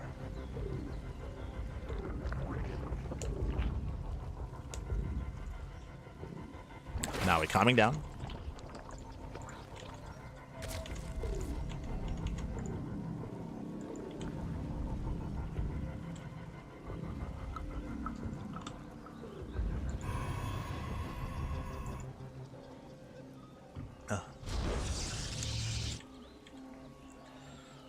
We are calming things down. We're building up. And this time there's no proxy, right? This time there's no hatchery across the map. There's no shenanigans. This time Classic can freely get into his own natural, his own opener, into a Stargate, into a third base. Once again, our eyes are on Classic when it comes to the Twilight Council timing. That's what we want to see. As once again, we're expecting early tech. Now we have the Stargate. So far, so good.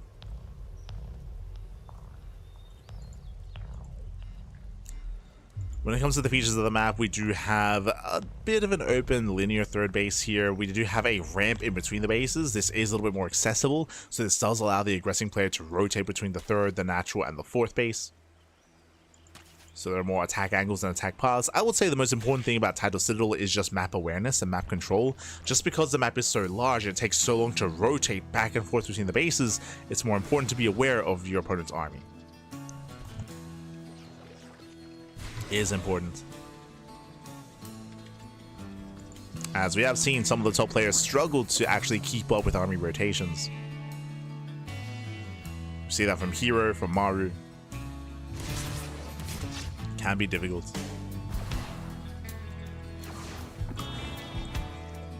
Rainer as well.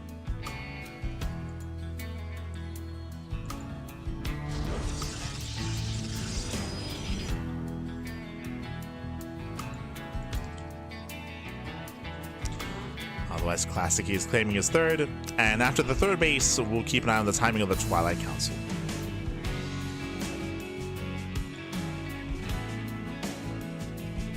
That's so good.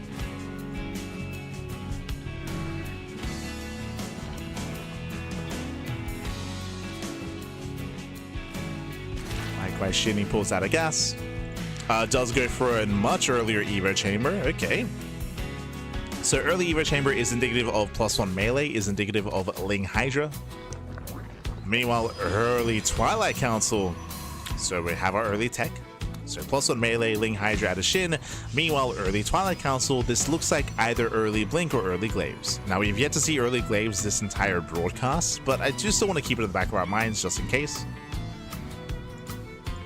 Show us what you got. For now, these extra adepts are standard. Seeing 4 to 6 adepts this early on is pretty normal.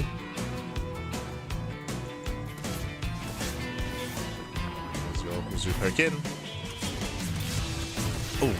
The overextend, taking a lot of hits. Oh, the Oracle does go down. Ay, ay, ay. Classic, he does overextend. Massive pickoff. It is going to be Blink on the way, not Glaive. So once again, early Blink, but he will lose the first Oracle. This will weaken the Stalkers in the follow-up in the mid-game. Ay, ay, ay. Does have what should have been a third Oracle on the way. Classic having a shaky start. And Shin, he's not going pure Ling Hydra, he's going into Baneling. So Ling Bane out of Shin, that's a lot of Lings that are amassing. Shin is going for the gold. Is a gold base.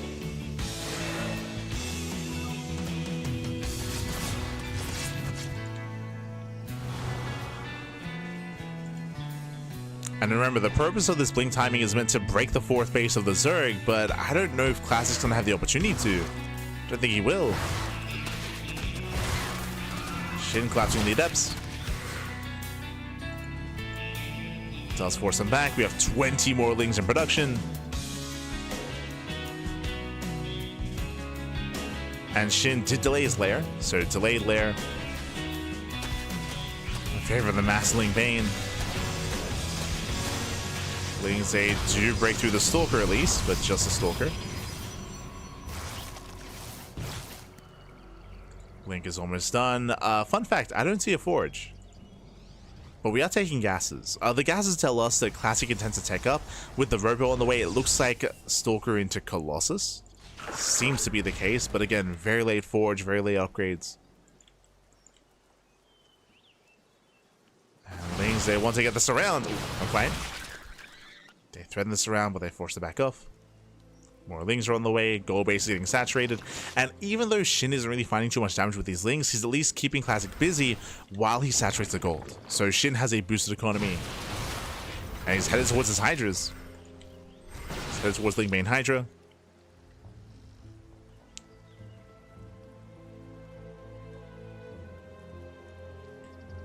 Classic, he doesn't know. He doesn't know which fourth has been taken. He's going for the fourth base. He wants it. It's not here. Checks the center location as well, and now he knows. Now he knows it must be the gold. At the same time, oh no, the wall's to the wall. herO. Yeah, the wall was ajar. Lings, they do slip in. They force the defensive warp in. Slipping into the mineral line, getting a couple of probes. 1, 2, 3, 4 probes going down, getting a 5th probe towards the end. 5 probe kills. Hydras are building up. And I have to favor Shin here. There's going to be a big power spike for Shin. There's going to be a big window available before Classic has Colossus. Second Robo is finishing up. The Bay is now done. And now Classic is, again, confirming the gold. Stasis traps have potential. First stasis goes off. Oh, very nice stasis. Yeah, stasis goes off. Lings, they cannot engage. And Classic, he will break the gold. Wow, he will push in. The gold base is under fire. Hydras are trying to keep up. Oh, they're trying to, but we dive on top of the Hydras. Yeah, Stalkers, they dive in. Hydras are going down. And Shin, he has to back off. It may even be worth pulling the boys, as he will lose every single Hydra here. Yeah, boys are being pulled, but they're being pulled late after the Hydras go down. There's the recall. Ooh. Does recall out in time. And Classic doesn't kill the base, but he does get the mineral line. He was able to get, was it 14? He's able to pick off workers. Sorry, my apologies. That was actually probes. Oh my god. The drones survived. That was 14 probes going down. There was a link run by happening at the same time. And Classic, he lost his workers, he lost his economy. Colossus have arrived. But my apologies, there was a counterattack. It looks like a bailing run by. So Bane's to get out. Oh, once again, Lings, they flood into the bases. The door is open, Pappy. The walls of the wall. Lings, they flood into the main base. They flood into the natural probes. They're going down, and Classic is being pulled apart. Ay, ay, ay. Not like this. 26 probe kills. In the end, we're all like herO. 31 probes going down. Classic just being pulled apart. Shin, he still has the gold base saturated back at home. Still saturated, which means he can rebuild, he can remax with his Ling Bane Hydra. Classic does have a pretty intense army. He does have Colossus. He's got 3, soon to be 4 Colossi. He has a strong army, but he cannot reinforce. So it's all or nothing. It's all or nothing here for Classic. Extendable Lance is finishing up. Classic is all in.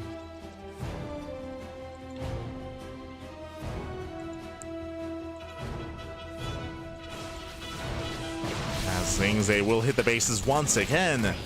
Going for the battery. And Shin is just buying time. Just buying time is slowly building up and massing up more Lings, more Hydras. Third base is forfeit.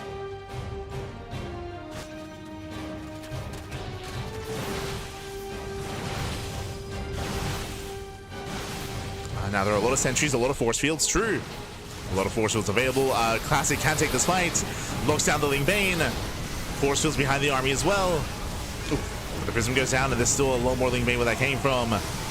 Yeah, Ling's a race on back. The Colossus are exposed. GG gets called, and we are going to the ace match. GG. Whew, Shin, he was able to get away with the gold base. He was able to have a stronger early game. If you remember, we saw that Classic, he bled out his first oracles. The oracles went down. He also had a really rough rotation. If you remember, with his first push, he actually headed towards the triangular third base of Shin, assuming that's where the fourth base was when it wasn't. So lost the first oracle. His move out was a little bit unsuccessful. Didn't really find much damage. The gold base got him running, and Shin was able to snowball from there. Classic was holding his own until the Ling run by, right? The Ling run by, the Ling counterattack, the Ling flood was brutal. Classic, he wasn't trading too poorly. He was pushing into the fourth base, getting some drone kills, getting some hydras as well, forced to recall, but he lost so much in the process. The Bailing run by, which we did miss on camera, and of course the Ling flood as well. Classic, he was just pulled apart, and with that, we're getting into the final game of the series. It all ends here. It all ends on Winter Madness. As spawning in the bottom right hand corner of Winter Madness, we have the South Korean Zerg player. We have the blue Zerg representing Weibo Gaming, WBG. It is Shin.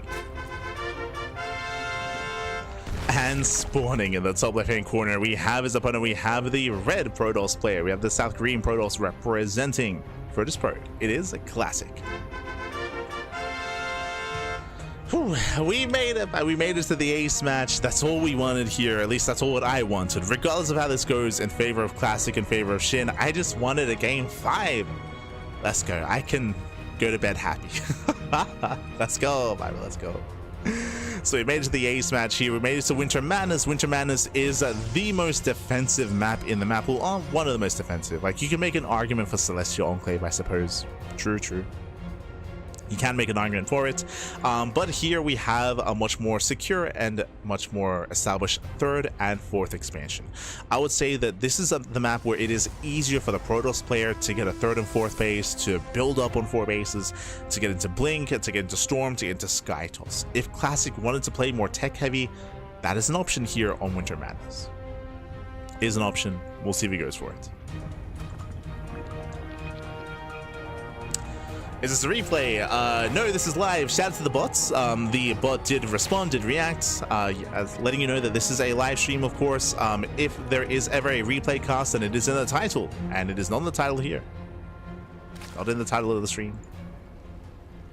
So shout out to the bots for responding. Catching up in the chat. Hello, Duckling. Quick question while we are waiting for a new game. Did you play Escape from Duckov?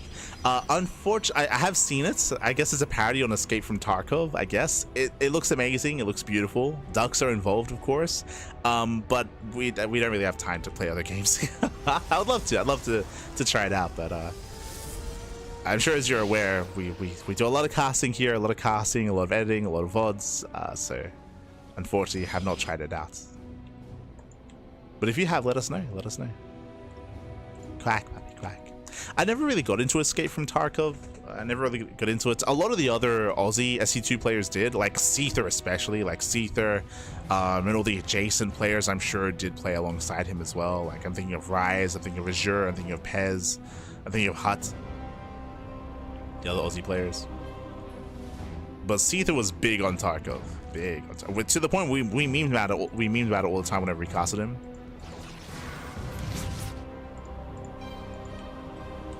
Seether. He's always been trying to get out of Tarkov. Always. Yo, shout out to Rex in the chat. Oh my god. The king himself. Rex. Good to see you, Pappy. Good to see you. Yo, next time, jump on and cast some KSL, Pappy. You can cast. Rex. But yeah, C3, I'm sure he's all over that. I'm sure. For those who are curious, he's an Australian Terran player, or at least he used to be. He was the best Terran player in Australia, and one of the best players in Australia as well, like top 2 alongside Probe. This was like, you know, in 2019, 2018, 2017, 2020, 2021. He was top 2 alongside Probe.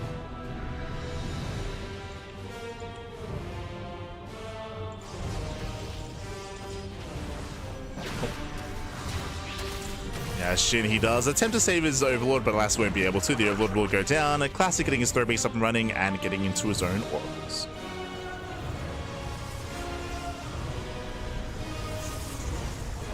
Is this real life? Oh no.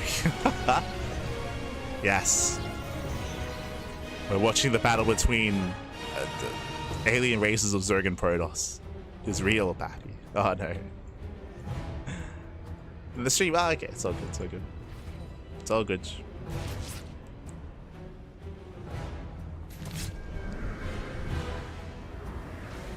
But yeah, if we ever have a replay cast, it's in the title. Otherwise, the stream it is live. Another way to tell is if you !B, the command in the chats, that gives you the brackets. If we ever do a replay cast, then we typically do avoid using that command. It just says no spoilers. But now though, Oracles into main, not very nice stasis traps. Oh my god, ay papi. Getting what, 6-7 drones caught in the main, not bad. At the same time, Lings they try to engage, but last Adepts will defend. And behind this, we do have once again early, not early blink, early charge, early plus, well, getting to +1. Classic building up a very zealot heavy composition instead.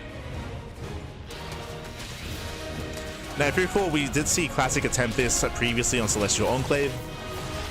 I will echo my sentiments there as well. That is, if Shin will skip Roaches and Banelings, if he does try to go straight Ling Hydra, then Classic can take advantage of him and can punish. There is going to be a window in time where mass charge lots and Archons can overwhelm the Zerg.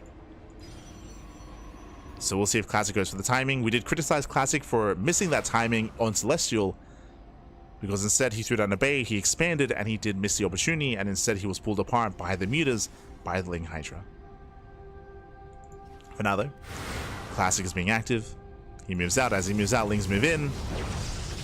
There are some Stalkers just in time. Shield battery is not yet ready though. They're just barely finishing up. The Oracles, they race back home. And Classic does defend. As he defends, he holds on. At the same time, he does want that fourth. Can he force a cancel? One of the Oracles takes a lot of hits, and it looks like he will force that cancellation. That's a kill! No! That was not a cancel! Doesn't cancel in time. Massive pickup. At the same time, Lings, they do not make their way in. Yeah, Zealots are revealed, and now Shin knows there is charge. You would never warp in Zealots at this stage of the game. So charge is revealed here to Shin. But he's taken so many losses here. He does surround the Stalkers, so he gets some value at least. Something for his troubles. But again, this is fourth base. Behind this, taking up in towards Hydras, we have a fast infestation pit headed towards Hive Tech. So infestation pit into Hive, into Lurker Tech. Shin is taking up, and Classic, he has successfully defended. And where do we take it from here? This time, we're not going for Colossus, we are going for Storm. High Templar are amassing, Storm is on the way. The mortal production behind this going to double robo, going to a very heavy ground army. If you recall, I did speak on this previously, how Showtime has been playing something similar in PvZ. I do recommend his series during Kung Fu Cup against Raynor. But Showtime has been playing a very similar style, delaying the Stargate, delaying the Fleet Beacon, delaying Sky Toss in favor of just hammering down that ground composition instead. Oh, High Templar exposed. They do pull away in time. They pull away. Lings are deflected. There is the second Stargate. So Classic, he is working towards Sky Toss. I was about to say that because Classic is so far ahead, he could risk taking up faster into a Fleet Beacon. I would not be opposed. Oh, wait, hold on. Phoenixes? There we go. Fleet Beacon is on the way. Cancels the Phoenix. I was caught off guard. I was very perplexed, but it's all good. Does cancel the Phoenix. Hydras are spotted. It looks like Classic was a little bit afraid that it could be Mutas, so it looks like he was trying to blind counter Muta play, but he just saw the Hydras, so he knows there's no Mutas. He's aware that it should be Lurker Tech. Should be. As Lurkers are amassing, the Hive is done for Shin. He's got his Hive, got his Lurker upgrades. But again, Shin is stuck at home, and because Classic has had so much momentum in this game, that's why he's being left alone. He's being left alone to just get his fourth base up and running, to perfect his army.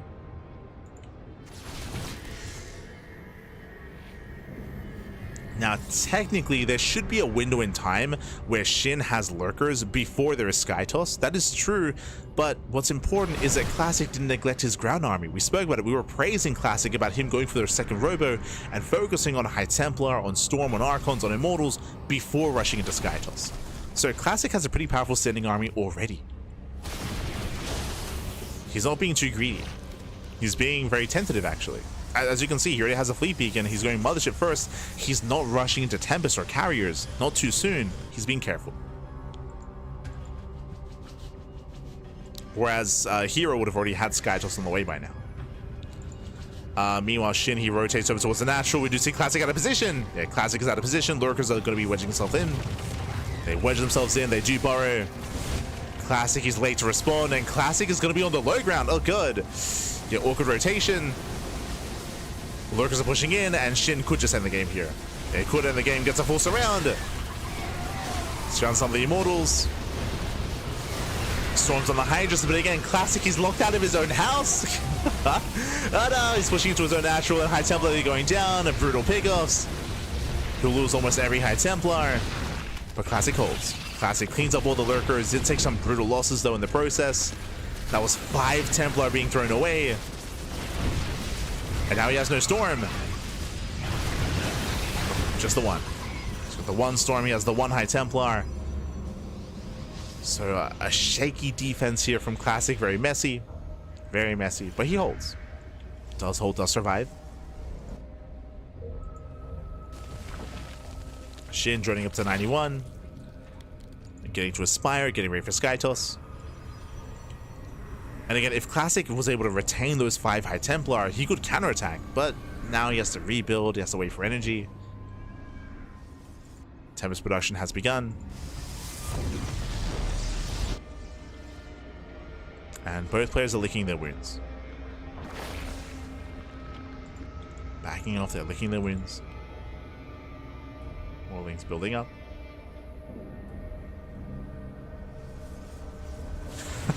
Light has actually slept since mid-2022. True, true. Smurge.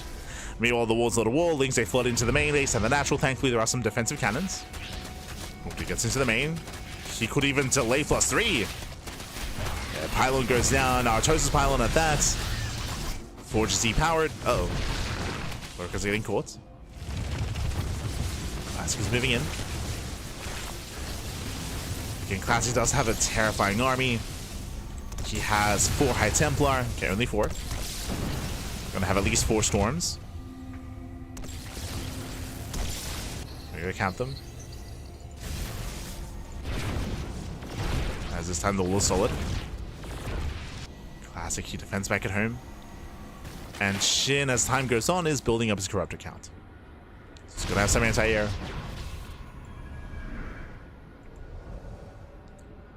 Building up his Corruptors. Classic back at home and securing his 5th base.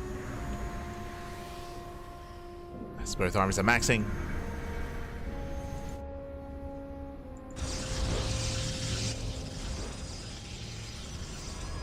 And who do we favor coming into this? Classic still has a terrifying composition here. It comes down to the engage. Comes down to the Storms. How we move in. First Storm on just the one Lurker. Shin trying to keep up. Nice Storm on the ramp. Yeah, Storm on the ramp. We do see that Shin is out of position. Classic is going for the low ground. Another Storm. Yeah, Storms are zoning Shin away. Lurkers are going down. Oof. Oh, good, good. At the same time, Shin also bleeds out a couple of Archons. That was what, 2 Archons going down. And Shin holds. Shin, he's holding on.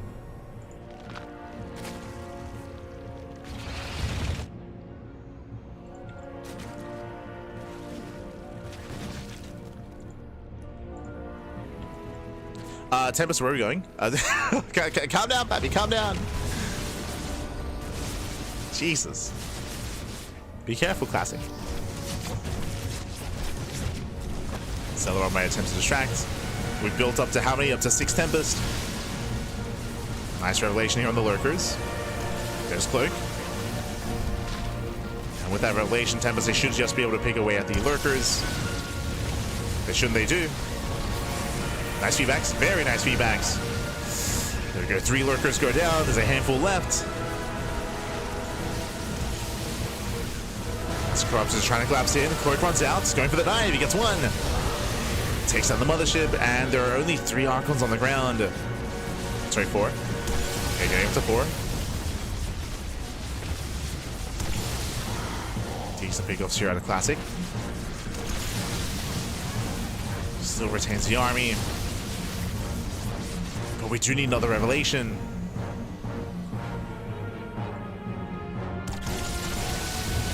Oh, Drop just calm down. He collapses in with the Archons. He gets so many shots off. And massive release on the Corruptors. They do get, I want to say, 4 Tempest. Yeah, a little bit awkward there. Broken engage from Classic. That was 4 Tempest for 14 Corruptors, Jesus.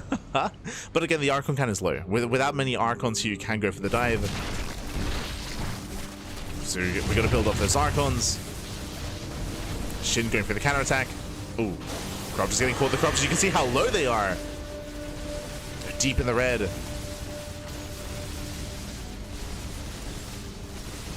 As Classic is out of position. And once again out of position. Classic moving in. He's got 5 lurkers left.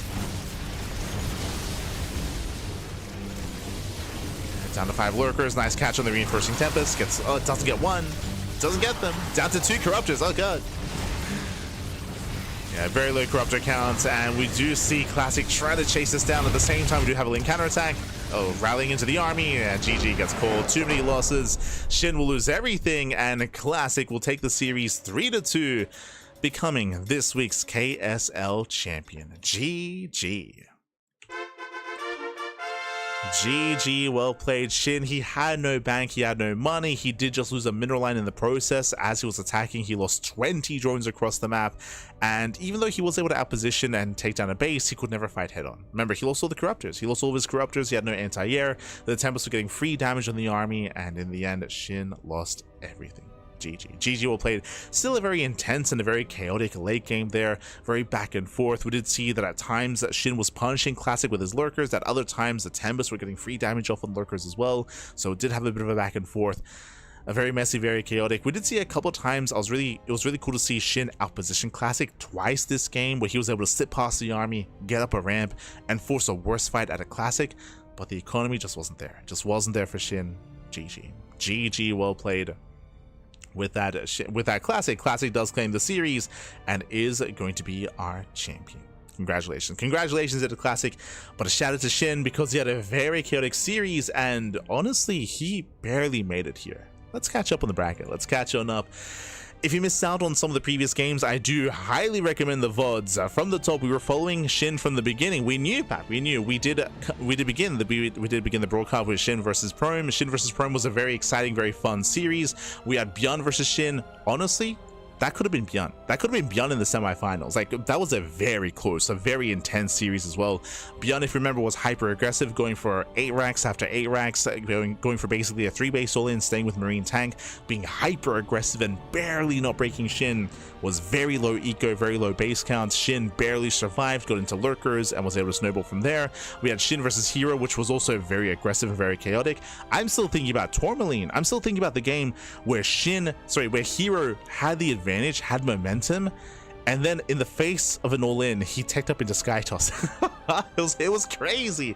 And Shin got caught with it. herO got caught with his pants down, and herO did lose the series. But again, if a different decision was made there, if herO was a little bit safer, we could have seen herO in the finals instead. So just some really clutch games there from Shin.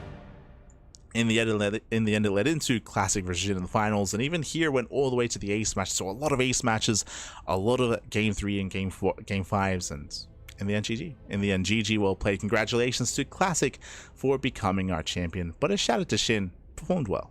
Did perform well here. GG, well played. Also, a special shout out to Tasia. Tasia was also competing here tonight. We didn't get to cast him as we were focusing on the other half of the bracket, but Tasia did make it to the semifinals to play against Classic. So Chicken Man and Dave Testa did cover those matches. You can follow them over on their respective channels. Otherwise, thank you so much for watching. Thanks so much for tuning in. I hope you enjoyed the content. Hope you enjoyed the broadcast. Again, we are live on a daily basis here on the CranKy Ducklings, and let us catch up on our schedule. Let's catch up.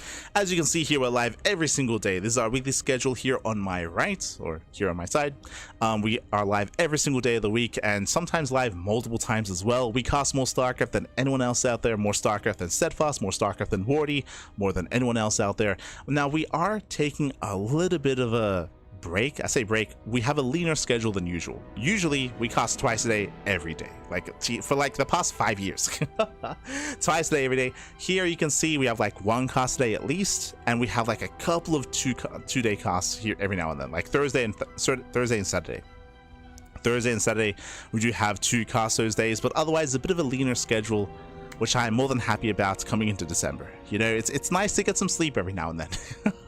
It's nice to sleep, it's nice to take a break, it's nice to have some rest during the day. So we do have a bit of a leaner schedule compared to normal. Our next broadcast is going to be later on tonight at 7 p.m. KST. That is going to be at 9 p.m. AST. That'll be in 3.5 hours. Jesus, 3.5 hours time. We should be live here with the Sea Duckling Open. That is going to be our next broadcast here on the channel. Otherwise, tomorrow we're going to be live with Sparkling Tunic Cup. That is our weekly open tournaments featuring players like Classic, like Solar, like ByuN, like Shin on a weekly basis in our open cups. So that is going to be tomorrow. Otherwise, if you see something that you like here, and if you want to watch it live yourselves, if you can't watch it live, and if you want to watch VODs, YouTube is the place to be. We upload on YouTube on a daily basis, so plenty of content, plenty of access on YouTube, with Wardy TV Mondays, with Pegasus Cups, with Kung Fu Cup, with StarCraft Evolution, with the Podcast. The Podcast is our weekly talk show. Nowadays, we're the only talk show left. Feels bad, man, but we do what we can. It is a weekly wrap-up show talking about all the news of the week in StarCraft and StarCraft adjacent as well, so plenty of updates there during the podcast. Otherwise, thanks for watching. Thanks for watching again. Plenty of content. If you want to follow us, !socials in the chat. We are live on a daily basis. You can follow us on Twitter, Facebook, Instagram, YouTube, Discord, all things CranKy Ducklings. We have a Blue Sky, we have Mastodon, we have TikTok. We didn't really post much on TikTok, but it's there anyway. We used to stream on TikTok as well, but no longer. But otherwise, thanks for watching. Thanks for tuning in. Hope you enjoy the content. Hope you enjoy the casting. And again, we'll see you guys in 3.5 hours for the Sea Duckling Open. If you're curious, what is SDO? SDO is our monthly Bronze to Diamond tournament. For those who don't know the history of the CranKy Ducklings, we launched our channel back in 2017. And back in the day, pre-EPT, we would run amateur events on a weekly basis. We'd run tournaments with Diamond players, tournaments for Masters players. That's where we began back in the day, because there was a niche, there was an opening for that sort of thing, when no one was running amateur tournaments. Eventually, that evolved into us casting pro tournaments, but we did begin with Diamond and Masters tournaments instead. And that is where SDO began. That's where Sea Duckling Open began. Nowadays, we can't really afford to, we don't have the time to run it on a regular basis like we used to. So now it's just a monthly. We still run it, you know, just in honor and to pay tribute to where we began, to our roots, of course. So Sea Duckling Open is now a monthly tournament instead of a weekly tournament. So once a month, bam, we have a tournament for Diamond players. So if you're out there, if you happen to be lower ranked, Bronze, Platinum, Gold, Diamond, that you can compete in this tournament if you wish, and play with other closely elite players as well for some prize money. So we do host that on a monthly basis. Otherwise, thanks for watching. Thank you so much for the support. You can follow us as well on Patreon. Our Patreon is designed to fund our tournaments on a regular basis. You can see our current stretch goal underneath our schedule. You can see, bam, we currently do earn $619 a month via Patreon out of our $670 goal, and all that money goes towards the prize pools of our tournaments to grow them to become even greater, and to host monthly finals as well.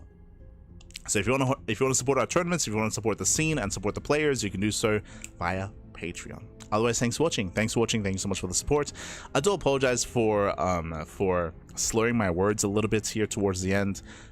It's been a very intense day. I think I got like 4 hours sleep. I did not get much rest today, Pappy, so a little bit tapped out towards the end, so I do apologize.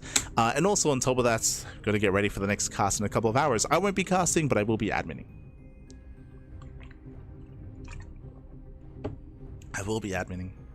It's also very hot here in Australia. Again, 40 degrees, 40 degrees Celsius here today, where we're getting deep into summer. For those who don't know, here in Australia, Christmas is during the summertime here in Australia. It's very common to have, like, you know, minimal clothing, barbecue, that sort of thing for Christmas. For Christmas holidays. I think it's very hot in December coming into January. Yeah. The samurai pappy, the samurai. But otherwise, thanks for watching. Thanks for tuning in. We do appreciate it, and we'll see you guys later on. We'll see you either later tonight or tomorrow, or whenever we happen to see you, or over on YouTube. Otherwise, thanks for watching. Thanks so much for watching. Just catching up in the chat.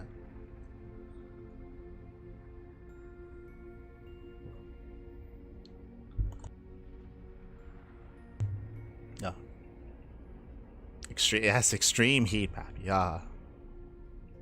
Yeah, last year wasn't too bad. But otherwise, thanks for watching. Thanks for the support, and we'll see you guys next time. Until then, thanks for watching. Hasta luego. Ciao, papi. Ciao. Hasta luego. See you next time.